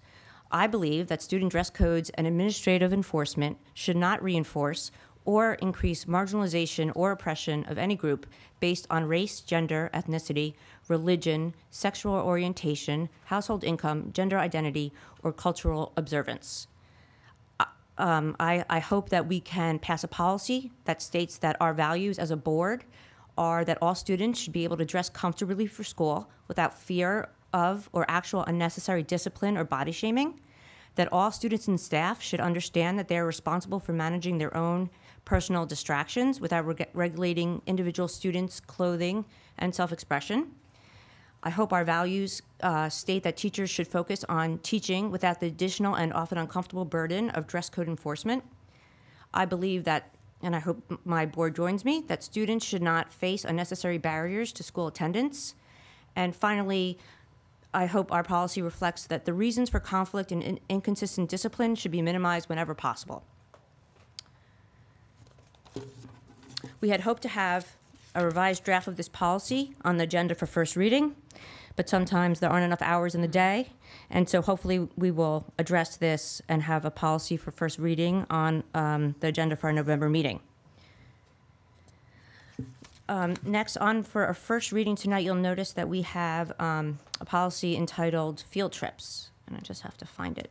And the reason this is on for a first reading tonight is we had a policy on field trips, but a member of the community asked where we were getting the phrase that no child shall be denied access to a trip based on board policy. And so we looked, Stephanie Kennedy, sorry? Based on ability to pay, sorry. So Stephanie Kennedy went through, I think we have 350 policies, and she found it. And it was in our, we do. That's part of the reason why we're moving policy manuals. So in this new policy, we are clear. Well, it's not a new policy. The new wording in the policy basically states clearly that no pupil may be excluded because of inability to pay, and it cites the New Jersey statutes, so we're just following the law. Additionally, what else did we add? The superintendent. Oh, we added a part that says the superintendent shall incorporate procedures within these regulations to ensure that pupils or their families shall not be caused to suffer embarrassment because of financial inability to participate in any field trip or extracurricular trip of the district. And so we appreciate the community member who brought this to our attention. It's very important to the policy committee that there are no barriers to of access to curricular and extracurricular activities. We don't want families to have to come into a school with their hand out. We want to be proactive about it. And this policy will ask the superintendent to incorporate consistent procedures throughout the district. Can I comment, or do I comment later? Let me finish. So the policy, because I'm almost done. The policy committee will next meet on November 6th at 1 o'clock here at Valley Road. Okay. Just that third paragraph, suffer embarrassment. I don't know. So if this is a question about the policy, it's coming up on K, so that would be the appropriate time to discuss. This is just the committee reports, so not long now. Okay, so thank you, Daphne. And then finally, student achievement with Chair Betsy Baglio. Thank you. We met last Friday, October 20th, here in this room at Valley Road from 11 to 2. You'll notice various overnight trips are on the agenda this evening for the board's approval. That led to a discussion regarding equity related to what we've discussed in Policy Committee as well. The Student Achievement Committee and the board are very interested in issues of equity throughout the district, including the costs of extracurricular trips and athletic trips. So as we discussed in student achievement, the district will be collecting data about these costs and the number of students who take part in such programs, and we look forward to returning to this conversation often and throughout the year. Additional day-long field trips were approved by the committee. You'll remember that our process has changed for the day-long field trips this year. Annie is compiling an accurate list of field trips, and so we have some more to add to that list this evening. Christina Donovan attended Student Achievement to share what is being done for new students, K-12, across the district, and that was really quite heartening to hear about all of what's being done for new students and their families across the district. We heard an update on all of the summer curriculum work. My head was spinning. I don't know about the rest of the committee. That had been done specifically. We heard so far from Mr. Shelley in the humanities, and Mr. Foreman came to talk about the K through 8 language arts work that had been done over the summer, and there was quite a bit of work that was done. Mr. Shelley also gave us an update. The summer reading lists were changed quite dramatically for the high school this year, and we asked for an update on how that went. It was very well received. Mr. Shelley also gave us an update on the advanced placement versus advanced inquiry conversation, and the bottom line on that is that conversation is continuing thoughtfully, and we'll return to that during a future student achievement meeting as well.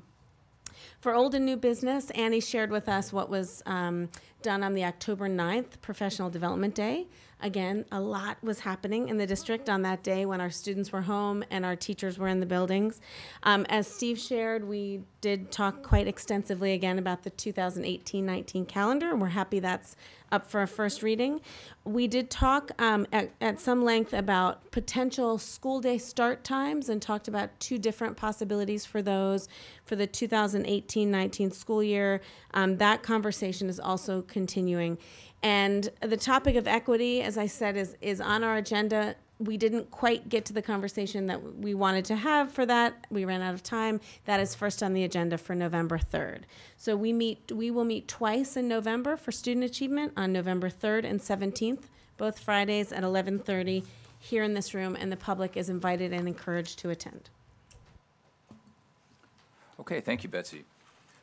And now we move on to item J, which is our public forum on agenda items only. And so if any member of the public has a question or comment on agenda items, you're welcome to come to the podium now. And if you would, again, just identify yourself and where you live, and just be mindful of anyone else who might want to follow you. Absolutely. Hi, my name is Christian Martin. I live at 225 Hun Road. It's wonderful to be here. Thank you all again for all the time you put in working towards my and my classmates' education. I just want to touch on a couple things that I heard and had a couple thoughts on. First, Ms. Kendall, thank you so much for your new efforts in this fundraising. I think in funding for more extracurricular activities, I'd say I am a leader of 2 clubs, Mall UN and JSA, and I know we spend a tremendous amount of time and energy fundraising to make sure that financial burdens are not an issue for anybody, that everybody, regardless of what their parents can afford, can attend these really remarkable experiences. And so I hope to hear more communication about that in the future.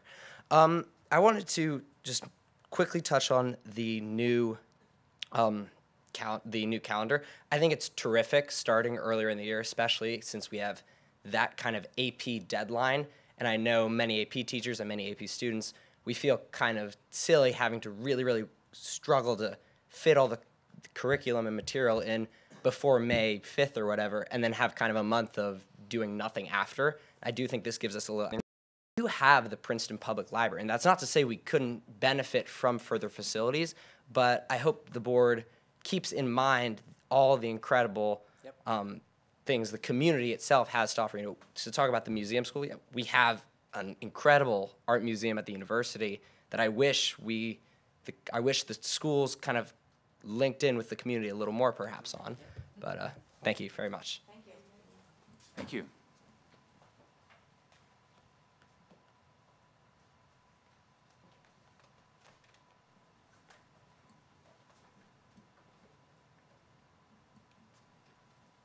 I'm Charlotte O'Connell, 116 Patton Avenue. I want to support you in saying that using the library and the university as resources, and hopefully that's what you're talking to them about, as an education, it's a phenomenal opportunity that we have in this town. Talking about the referendum, and when we moved to this town, my taxes on my house were 2% of my income, and they're now 10% of my income. I'm just putting that out there. So I'm anxious about this referendum. $5 million, I don't know how much the referendum is going to be, and probably it won't change things so much, but I am being crushed. We are talking about the move, and 3 people on my street who are retiring are also talking about the move. It's becoming untenable, and when we go to a fixed income, it's really hard to look at this town. So I'm looking, and I hope I don't take too much time with this, but I really want to point out some of the numbers that I see using the Sundance demographic study that we've got. A couple of things that we're talking about that I notice are that the elementary schools are now under-enrolled. All enrollments are below the FES, Facilities Efficiency Standard, and the DP, District Practice Capacities, from 2017 on by about, it's about 200, in the worst case it's 154. If we go to the middle school at JW, then we are we're oversubscribed in 22 and 23, and that enrollment then moves to the high school in 24 and 25, that oversubscription. But if you took that oversubscription, it is, in the worst case, 141 students. So if you took those 6th graders, like you're talking about, moving them around, and actually put them back in the elementary schools, you would relieve the pressure at JW that's going on there. And the elementary schools continue to go down. Then in the high school, you've got that peak there where the middle school comes up, and then it all falls off the whole way out. And the peak at the high school is 24, 25, and that's 182 oversubscription for the high school space. And that's the number of Cranberry students, you know. So that's just as far as enrollments go. One of the things that I notice is that our biggest potential growth rate is at Merwick with the graduate students. And Valley Road seems like the right place to have that kind of elementary school that could relieve the pressure for Community Park, because that's where the growth is. It's from Avalon, probably from Avalon, whatever our commitment is, which it's unknowable right now, what we're going to have to do for low-income housing, which is, you know, we don't know anything about that. But anyway, it seems like this is the right school to be supporting this part of town where there's a lot of that, and it's bubbling. I don't know how to describe this, but it's bubbling enrollment. It's graduate students. It's not people who are here for the next 20 years. It's people who are here for 4 years. And they'll come in with those elementary kids. Those kids aren't going up into the middle school and high school.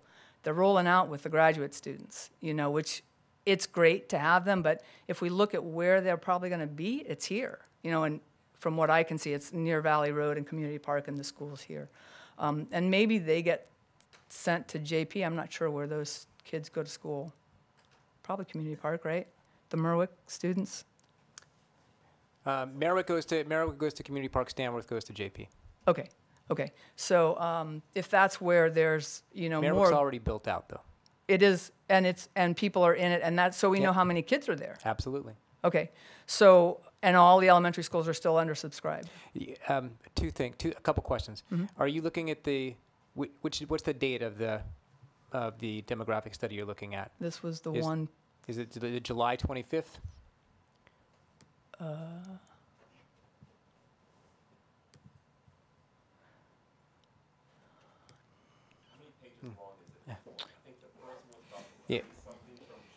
Yeah, So, this is, so we Okay, have this an updated report July 25th that the demographer did based where he factored in the best guess regarding the affordable housing and the further growth in the district. Okay.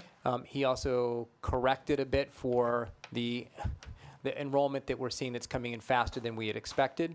In addition, the other thing I would point out, and I don't have the report in front of me, but when we did the capacity study, there's two columns for capacity. One is sort of maximum, what the Right. state allows, and one is sort of what the district expects. Right. So I was this- using the district numbers.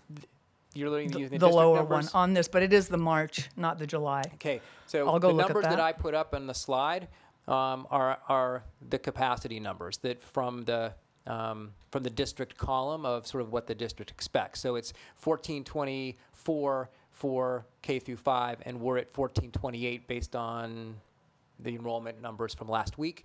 So I'm happy, Charlotte, to sit down and go over those with you because I think it would be really fruitful to sort of make sure that we're on the same page. And if there are things I can learn, I'm happy to learn. If there are things I can share, I want to. I know but I know a lot of people in the community don't look at it or read it, and I just want to get it out. Like, there's stuff, I know what, I would love to talk to you about this stuff.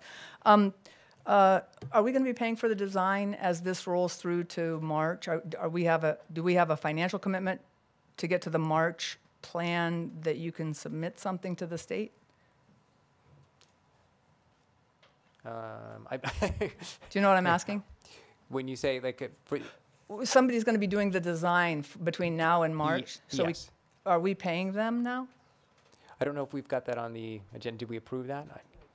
It's not on the agenda. We will be. Oh, okay. Yeah. Okay. There's a payment there. Okay. I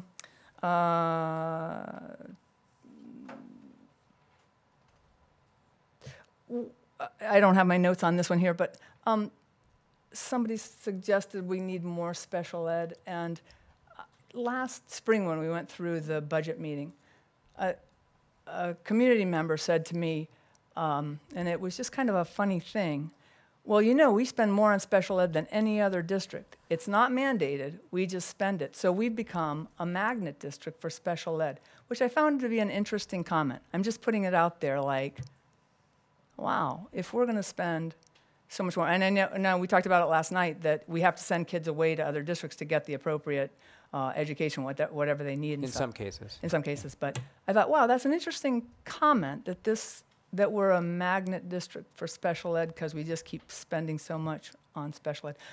I'm not complaining about it. I'm just bringing it up. It seemed like a funny thing to hear. You know what I mean? Like, So I just wanted to say, as a parent of a child with an IEP, a lot of the education actually is required. It is mandated. We might provide better services, but I don't think we provide more services than are necessary, or that other school I know for sure that we provide better services. I don't think that we provide, more. yeah, okay, but do those better services cost more? Well, no, they shouldn't, because it's really, It's the quality of our teachers. It's a quality, yes, thank you. Because we pay more for our teachers? Well, we pay more for every teacher, right? I mean, we're one of the highest paying. We are the highest. No. Well, the number that I had was that the average for teachers is $29,000 to $52,000, and we entering teachers, first-year teachers, we pay $54 when the highest around the nation was $52 in the number that I studied. You should look at Montgomery. Well, actually, because we just worked on negotiations and extending the teacher contract, and I know for sure that we are not the highest paying district around here. In fact, there are other districts that are higher paying than we are, and we chose not to be one of the higher paying entry level districts because, we want to attract. At least my goal on the negotiations committee was to put the money in the middle of the guide so that we're not attracting people right out of college. We want to attract people who have a little bit of experience. And so that was a conscious decision that the negotiations committee made, not to make us the highest starting salary. But to go back to the special education, because I know now, we're in a process where, we're a referendum and people are concerned what it's going to do to their taxes. And trust me, I'm concerned too. But part of what's so wonderful about this district is that we do have such a wide array of students, right? We have very wealthy students, we have very poor students, we have black students and white students and Asian students and Latino students, we have undocumented students, we have, and then we have children with special needs. And I think, and as I said earlier, I want all children to be treated equitably. And part of our moral and legal obligation is to provide special education and related services when those are needed. And so what I'm trying to say is that we're doing what's required by law. We do get, I don't know if you went over the budget yesterday, but we do get reimbursed from the federal government. Under IDEA, we get money under the ADA, there's Extraordinary aid. Extraordinary aid. So it's not just output, there is reimbursement. Okay, all right. So, and one more thing. I have like two more things, but I'm only going with one right now. Okay.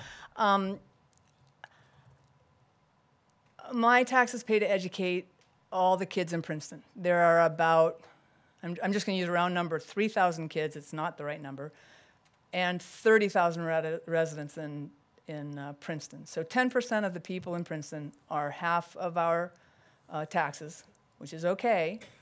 But kids, there are 400 kids that are included in those 3,000. And every time I go down the street and see one of those "We support Princeton Public Schools" signs, I am struck by what a bullying sign those are.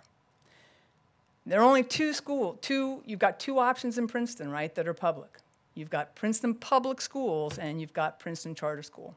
So there are 400 kids who every time they see those signs are it's a bullying statement. If those were religious signs, we wouldn't put up with that for a minute. Thanks. Thank you. Thank you. Any other members of the public on agenda items? Okay, so. Did you want to say something? Yes. Oh, go ahead, Greg. I'm sorry, I just wanted to add my interpretation of those signs. We are living in an environment right now that's very difficult, politically, economically. Public education is the glue that has always held this country together. When I see those signs, I don't see that as a bullying sign. I see that as support for our district, Princeton Public Schools.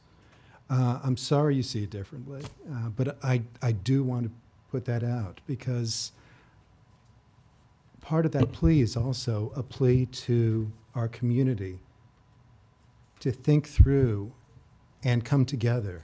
And I want us to try not to balkanize and to try to bring the community together. And whether we talk about our students who are from Cranberry, who are at the Princeton Public School, or our students who come from the Princeton Charter School and come into our high school.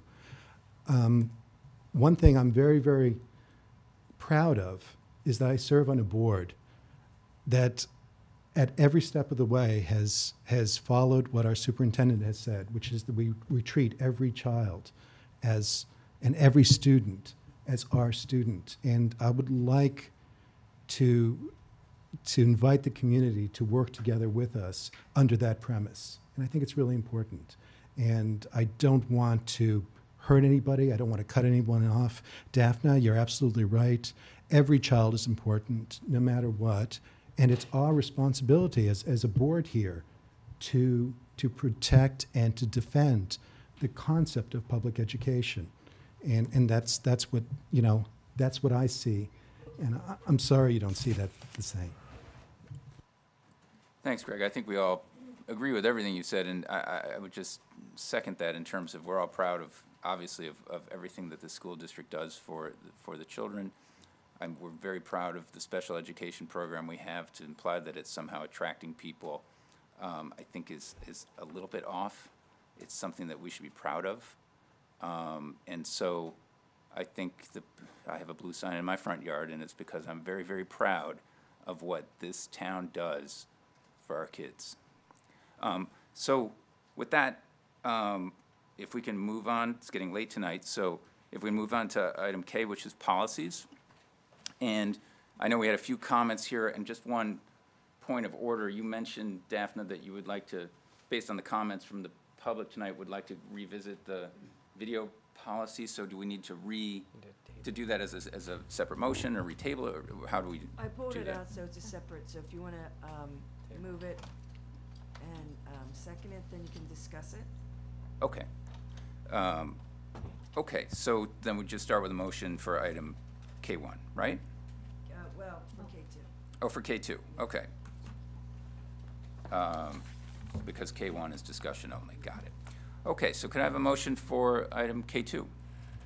That's Minus the video policy, 0168. No. No?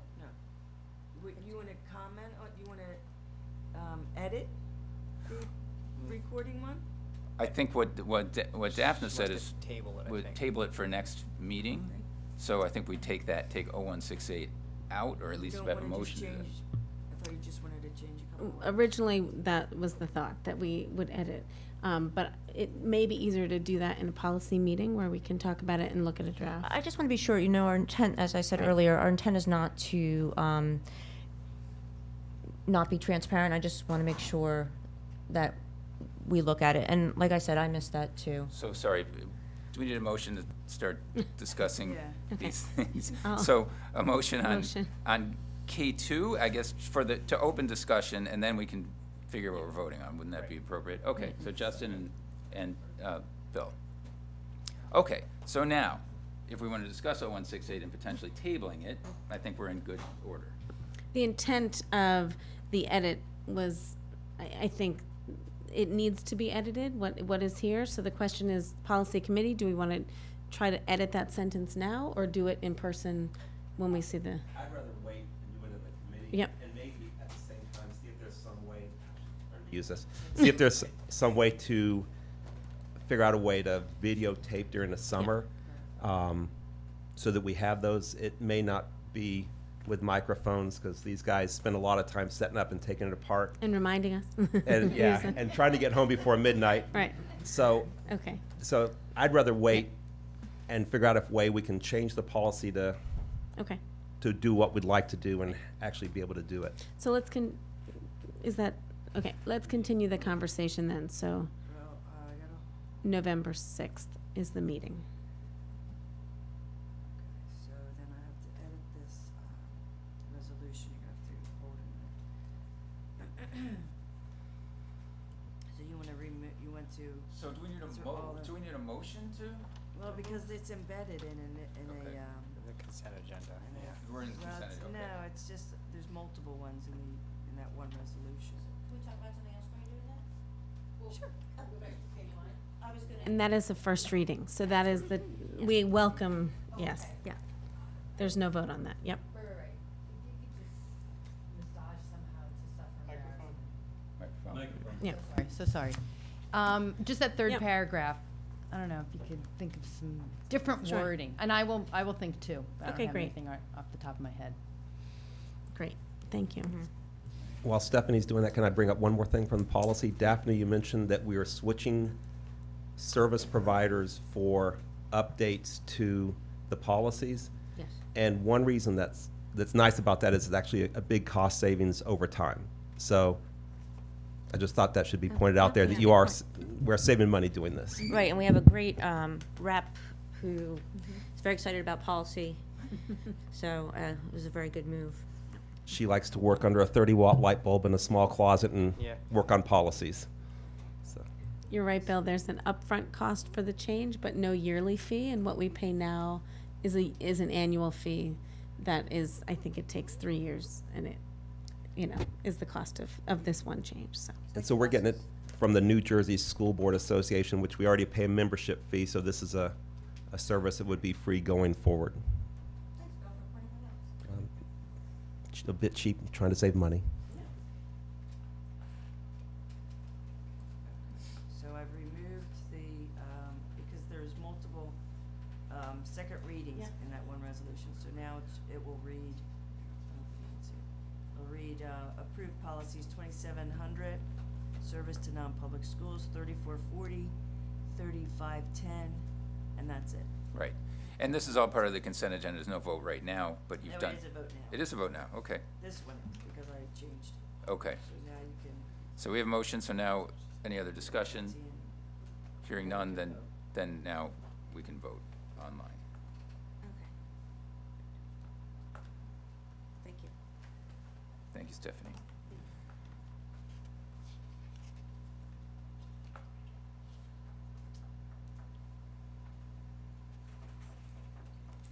Okay, are we, One second, I'm deleting it off the agenda.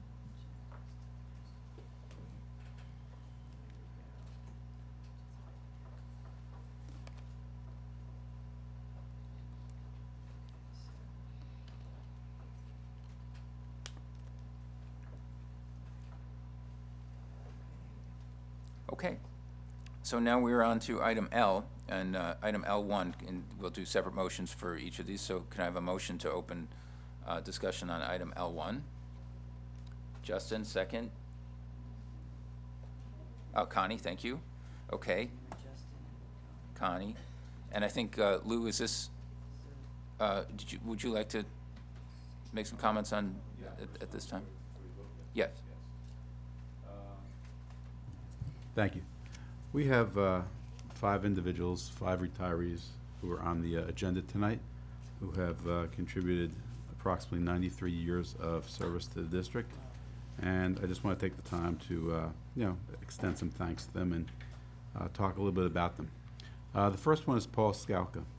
Since 1995, Paul has worked as the tech prep teacher at John Witherspoon Middle School. He, prior to coming to Princeton, Paul worked in the South River, Ewing, and Somerville high schools, as well as holding a job in the private sector as a purchasing agent.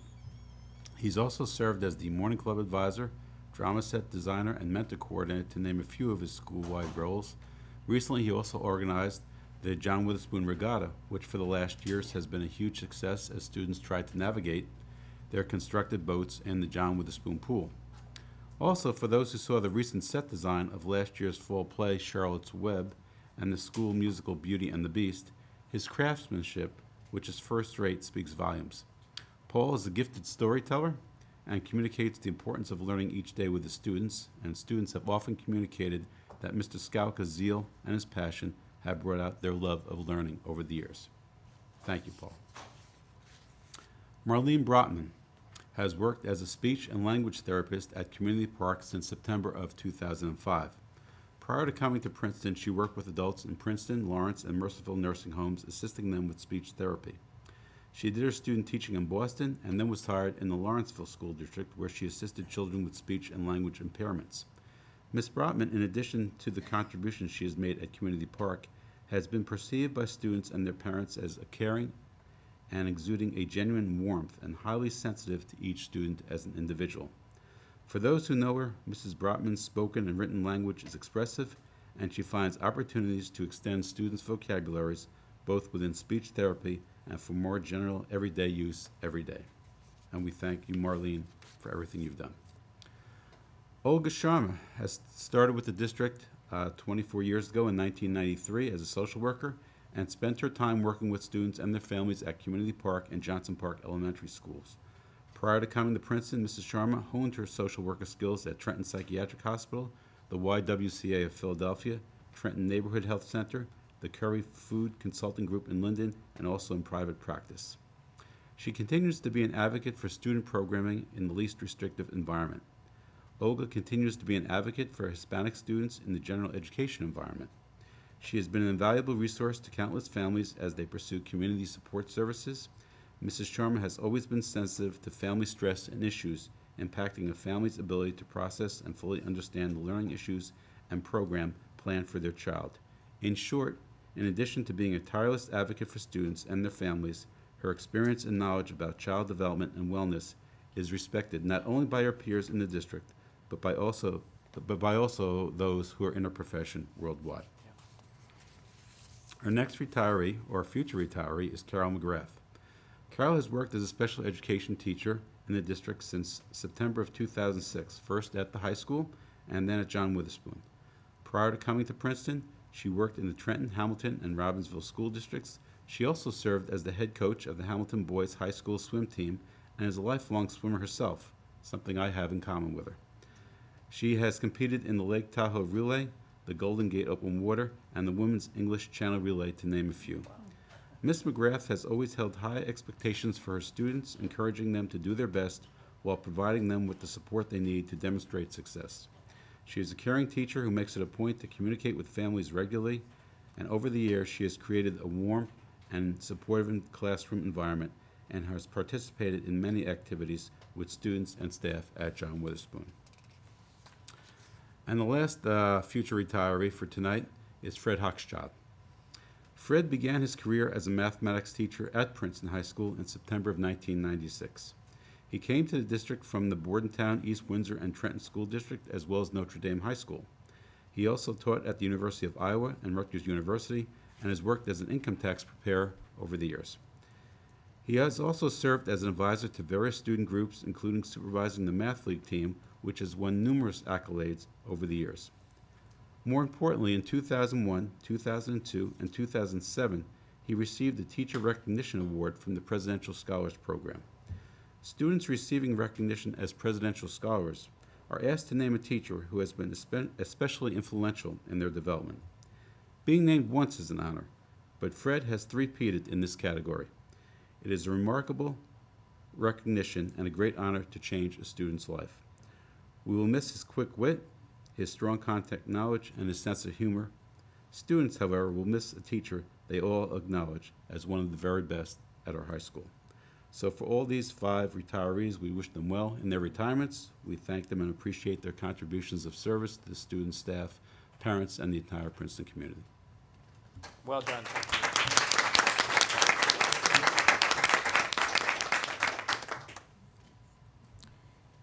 Thank you, Lou. Those are some great teachers, and I know a few of them well, and they're going to be missed. They're great people. Any other comments on L1? So we need a vote. Yes, Patrick Sullivan. Yes? Wait, L1 is personnel action. Yeah, what is, I do have one question, sorry. What is PAA vacation sellback? In the PAA contract, there's a clause in the contract which allows administrators to sell back up to 2 of their vacation days each year. So administrators get basically, during the course of the year, 22 vacation days. And if they have any days left at the end of the year or during the year, they have the option of selling them back and being compensated for them. So this would be last year that they're selling? Yes. Okay, so. It's no? at this year's rate. It's at this year's rate. But it's last year's days or this year's days? It's this year's days. Last year's was the first year they had the opportunity to sell them back, and they have the opportunity to sell them back this year. So they're selling days that they think they will not use between now and Correct. June? Correct. Okay. Thank you. Okay, so now, any other questions, comments before we vote? And we're just voting L1, correct? L1. Perfect. Patrick Sullivan. Yes. Betsy Baglio. Yes. Debbie Bronfeld. Yes. Justin Doran. Yes. Bill Hare. Yes. Daphne Kendall. Greg Stankovitz. Yes. Connie Witter. Yes. Motion passes. Okay, and now on to L2. We need a motion. Justin, and a second. Connie?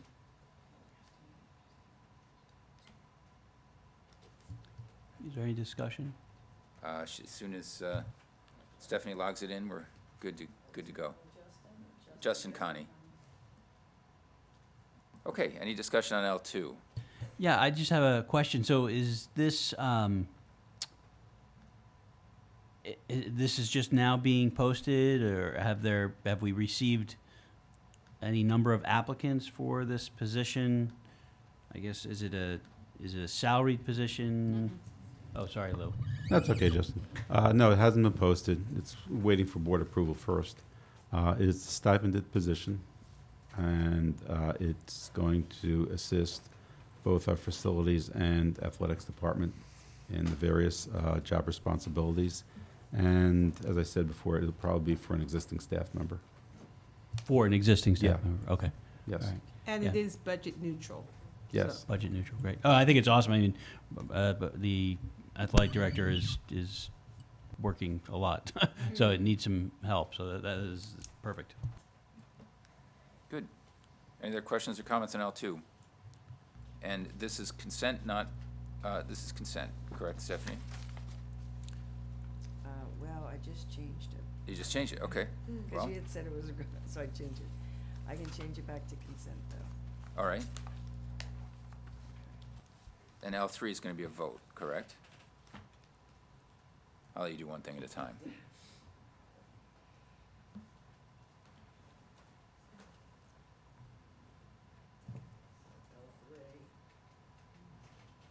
So our PA contract, so this would be a vote. But you need a motion for L3, Debbie, and a second, Betsy?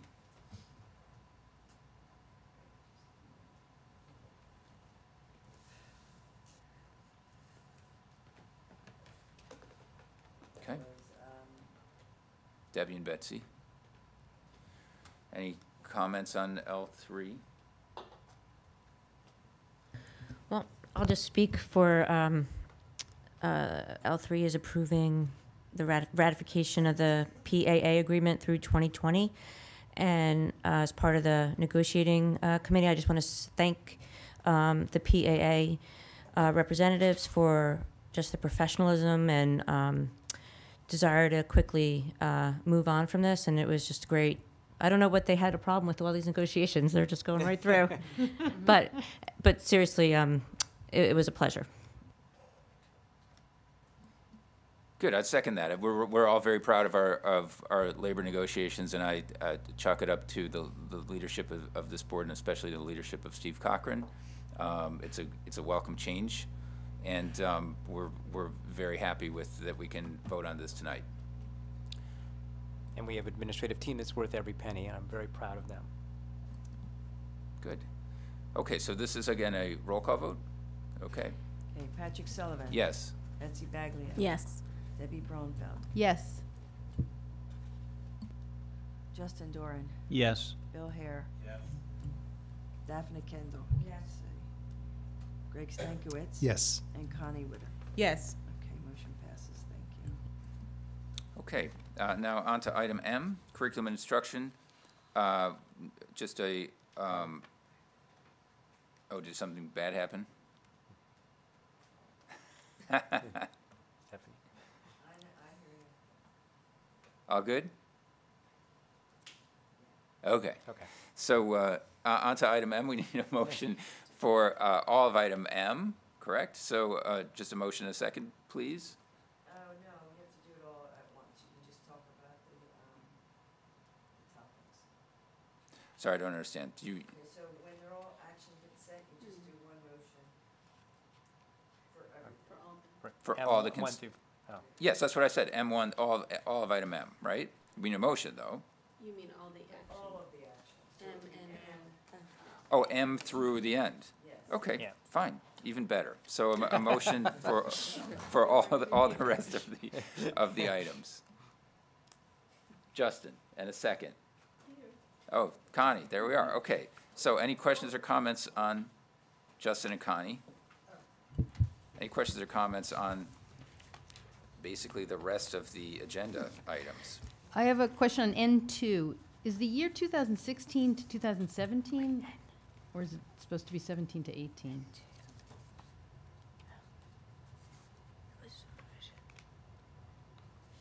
What are you talking about? Professional consulting N2? services.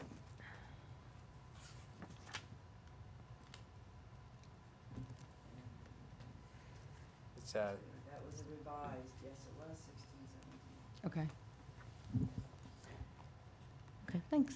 Right. I have a question about M2, and I'm just wondering, M2 is educational consulting services. Non-public school? Okay. So, just so I understand it, so we're providing, We're, we're, Go ahead.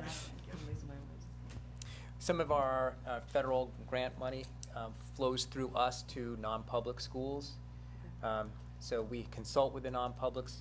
Mickey does that, primarily consults with the non-publics about how they are going to use the grant money, and then the board has to approve that flow through. This one I think is title. Yeah, it's a Is it Title I. Title I. Yeah, so it's one of our federal. It's federal yeah. grant. Yeah. That comes Oh, out did of you do the- that? Yeah. No, through Kim. Okay. I'm just, I don't, yeah, I'm a little thick on this. I don't get the why we're passing money to the Jewish Center of Monroe. Because that's a consulting firm. Okay. That the non-public school, who in this case, I'm not sure, it should say it in the resolution on Consulting services for yeah, see if I can't click on it or use it. Shabbat House of Monroe. Yeah. Yeah, it's, do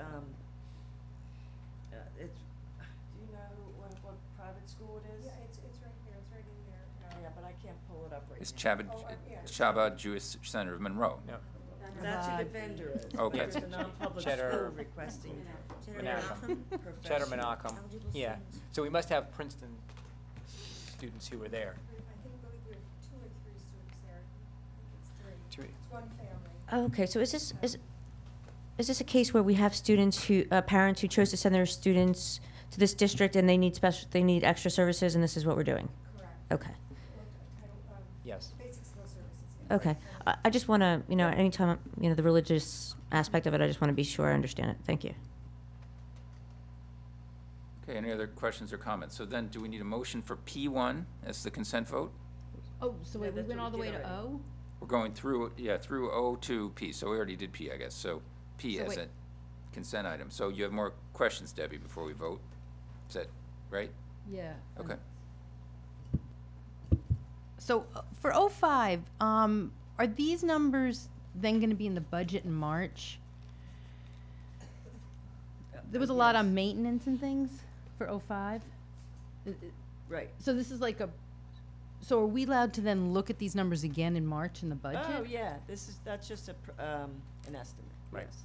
It's not built on, it's, built on what we're doing this year, but it may not end up being in the budget. It's just a projection. We just have to demonstrate to the state that we will be budgeting a sufficient amount of money to maintain our buildings.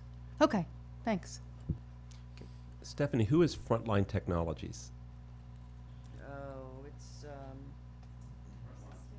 Do you remember the principal's name or anything like that? I just want to make sure I it's. gotta ask those. that Yeah. Contract with them, I don't know. Frontline does a lot of our absence management systems. not sure. As well as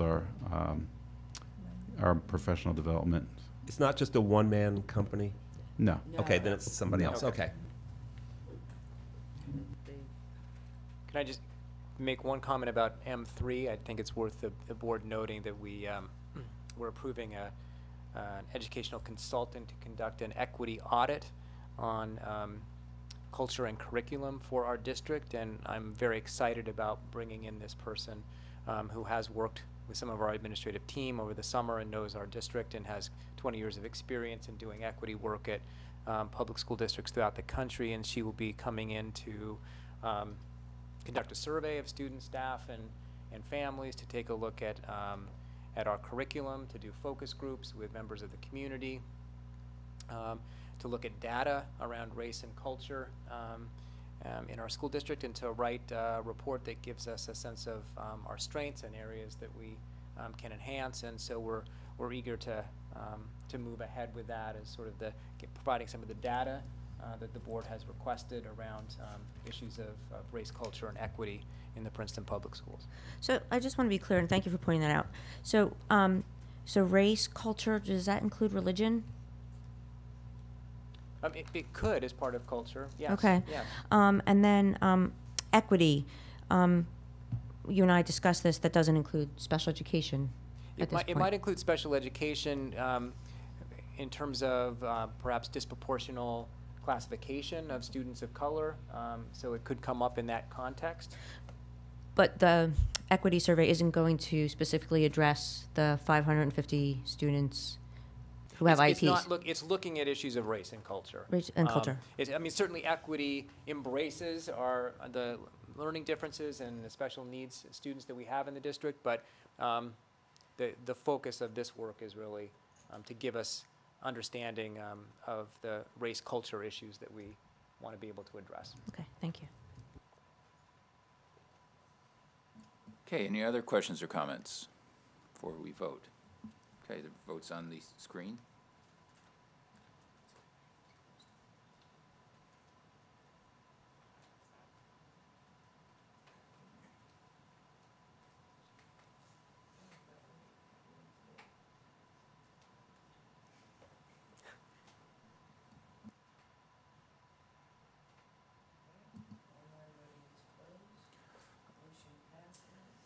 Oh.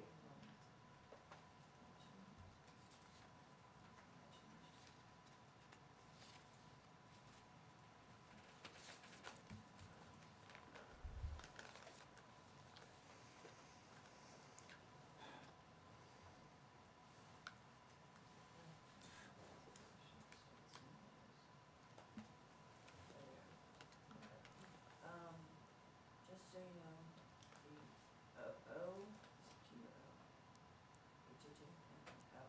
we have to vote on the audit separately and the corrective action. So that would be your next item that we have to. Okay. Do we need a motion, or the motion covers it? So we need a motion for item O, Justin, and second, Greg. You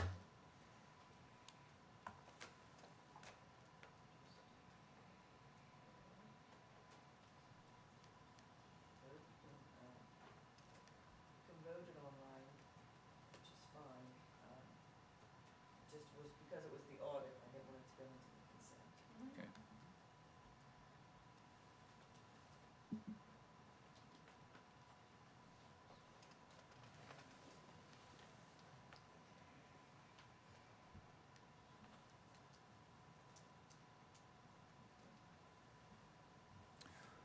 All right.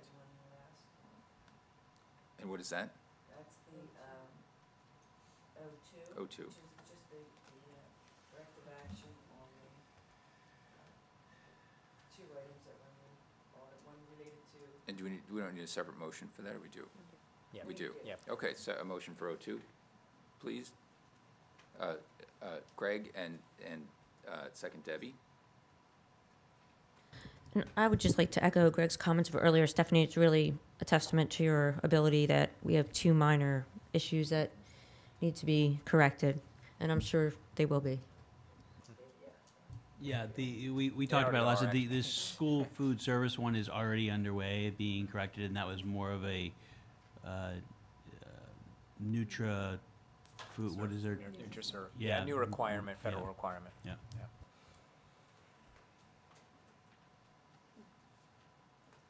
And just so people at home who are watching know, the other one was this for cash that comes in from. Student activity Yeah. account. So Right. we get funds from, when a public school gets funds, you're supposed to deposit them within 48 hours. So when the student activity accounts sometimes have a little difficulty with that. It's not necessarily the school's problems either, because a check could have been crumbled up in a kid's backpack and not make it to the deposited in time. But what we've done is we put a process in place where the teacher and the administration will track when they receive it. And then as long as it's deposited within 48 hours from when they receive it, that won't be a problem anymore. That's great. Okay. And as the reason for a lot of those crumpled checks, I apologize in advance.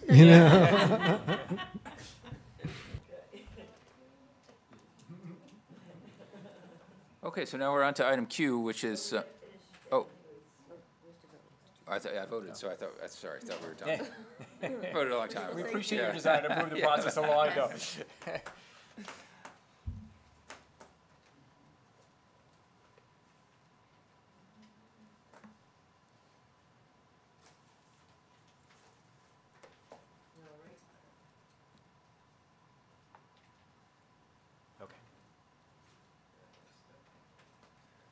Okay, and now finally, item Q, almost finally, what formerly known as old business, new business, now known as closing comments of the board. If anyone has any other comments.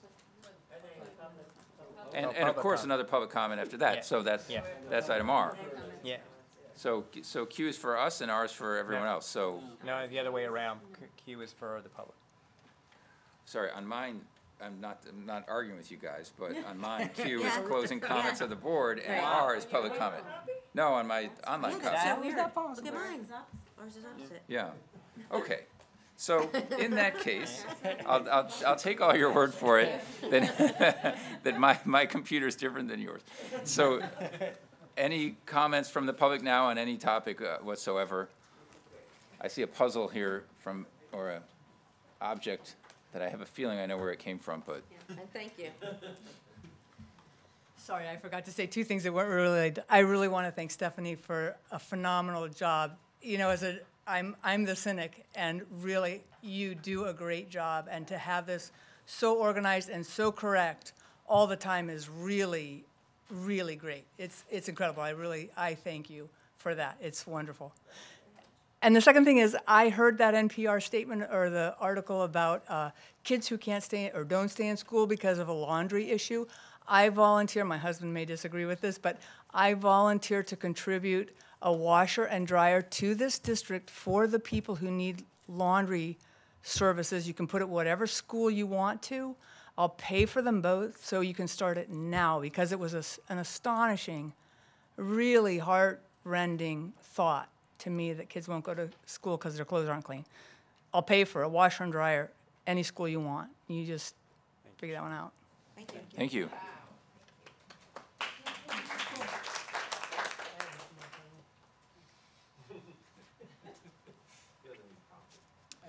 Rod Montgomery from William Patterson Court, curmudgeon taxpayer, and I am confess to being the perpetrator of the object that has magically appeared before you. As always, I am speaking in what the positive psychology people call the active destructive mode, from a position of hopeful pessimism. Before I get to the object, I'd like to take a few seconds to commend the dents that were put into my pessimism by what I observed at the meetings of the Policy Committee and the Student Achievement Committee. Although one of the things that pulled a dent out was the discussion of changing the grading. I found myself somewhat in the position of a carpenter woodworker who listened in horror as the teachers discussed how to adjust the school's custom of beating the students with wooden sticks, and was only relieved, his horror was only relieved by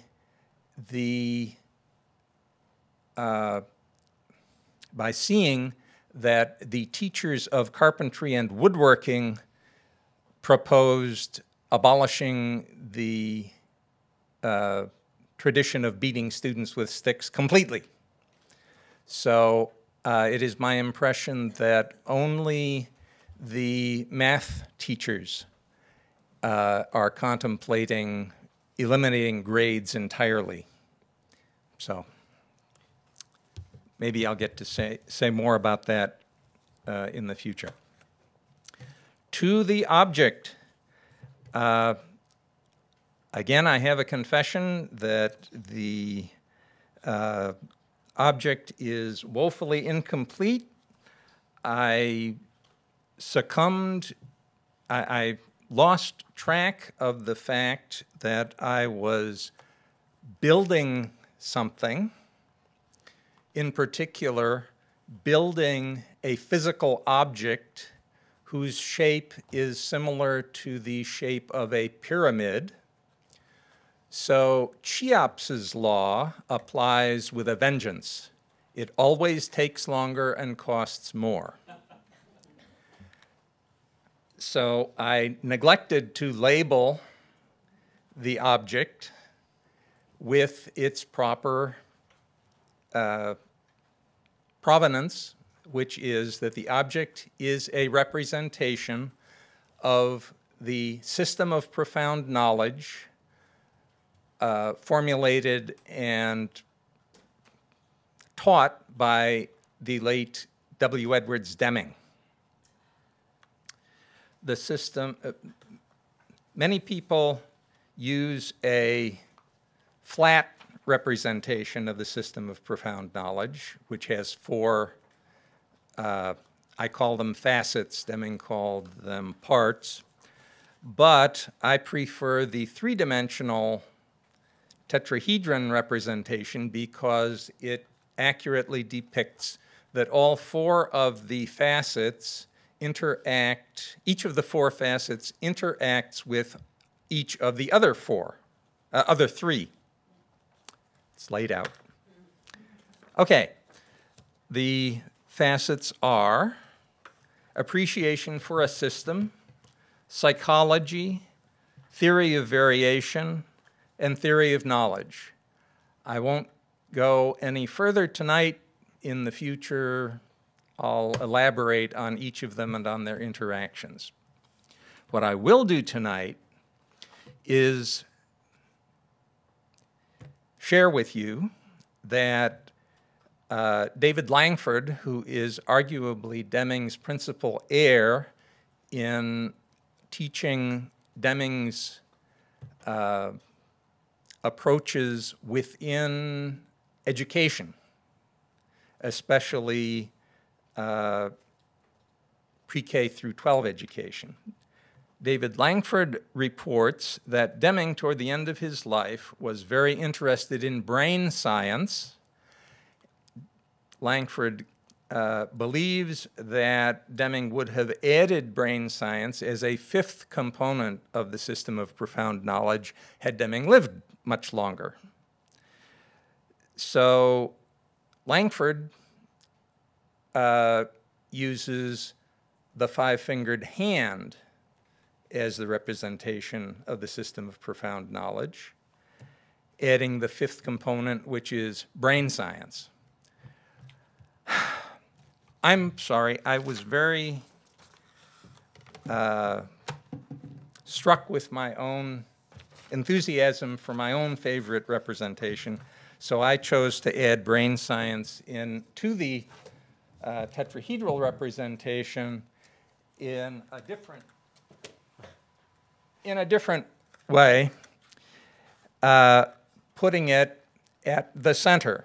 So you will find that the theory of knowledge face has at its edges tapes which you should be able to remove and open the tetrahedron to find within a seasonally appropriate treat, a little chocolate brain. Okay.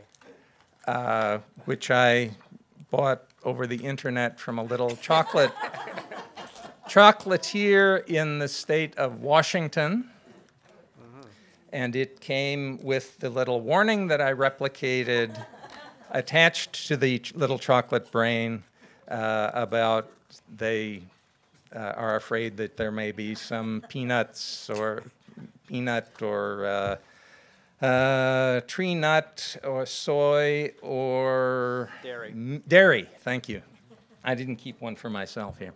So anyway, enjoy the treat. You can look forward with enthusiasm or not to my future presentations on the system of profound knowledge. Thank you again for all your hard work on behalf of Princeton's students. Thank you, Mr. Montgomery. Thank you, Mr. Montgomery. One minor point of clarification. The math teachers are, in fact, grading students. They are just not counting homework as a part of that grade calculation. Homework is the practice. So they are grading students.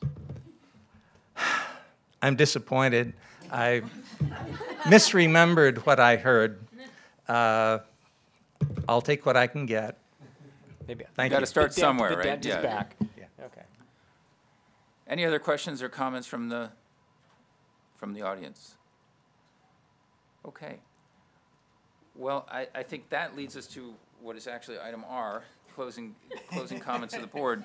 And I would just start by saying it's an exciting time, and I just want to say you know, as we're getting into a process that Steve laid out today for a bond referendum, we know that we're going to have a lot of questions. We're going to have questions among the 10 of us. We're going to have questions from the community at large, from administrators, teachers, everyone involved. I think that part of a democracy is that people are going to have questions, they're going to have opinions, they're going to have suggestions that are meant in good faith. I think we have to remember as we go through this that we're all one community, we're all working towards the best interests of our children, and that come what may, we always keep that in mind. I think Steve said that many times, many ways, in many controversies that we've had, that we keep the children first, and that we deal with whatever differences that we have in a respectful way that teaches our own children how adults in a democracy solve problems. Which is not to say that we're all going to believe the same thing on any given day. It's not to say that we're all going to have the same opinion at any point in time, but that's healthy, and there's nothing wrong with that. So as I say, as we go into this and opening a larger community discussion about how we accommodate the growth that really is a indication of our success as a community, that we remain respectful of our differences, remain respectful of our thoughts, but also not condemn any questions or any thoughts or opinions that come up as long as they're delivered in a respectful and in good faith. So I hope we do that in the year ahead, and I think it's time to just remember that, because I sort of feel like we're going into a time when there's going to be a lot more of that discussion. Which is good and healthy. And unless anyone else has any thoughts or comments, we just need a motion to adjourn. Greg, and second, Justin. All in favor? And it's unanimous. Thank you, everyone, for staying late tonight.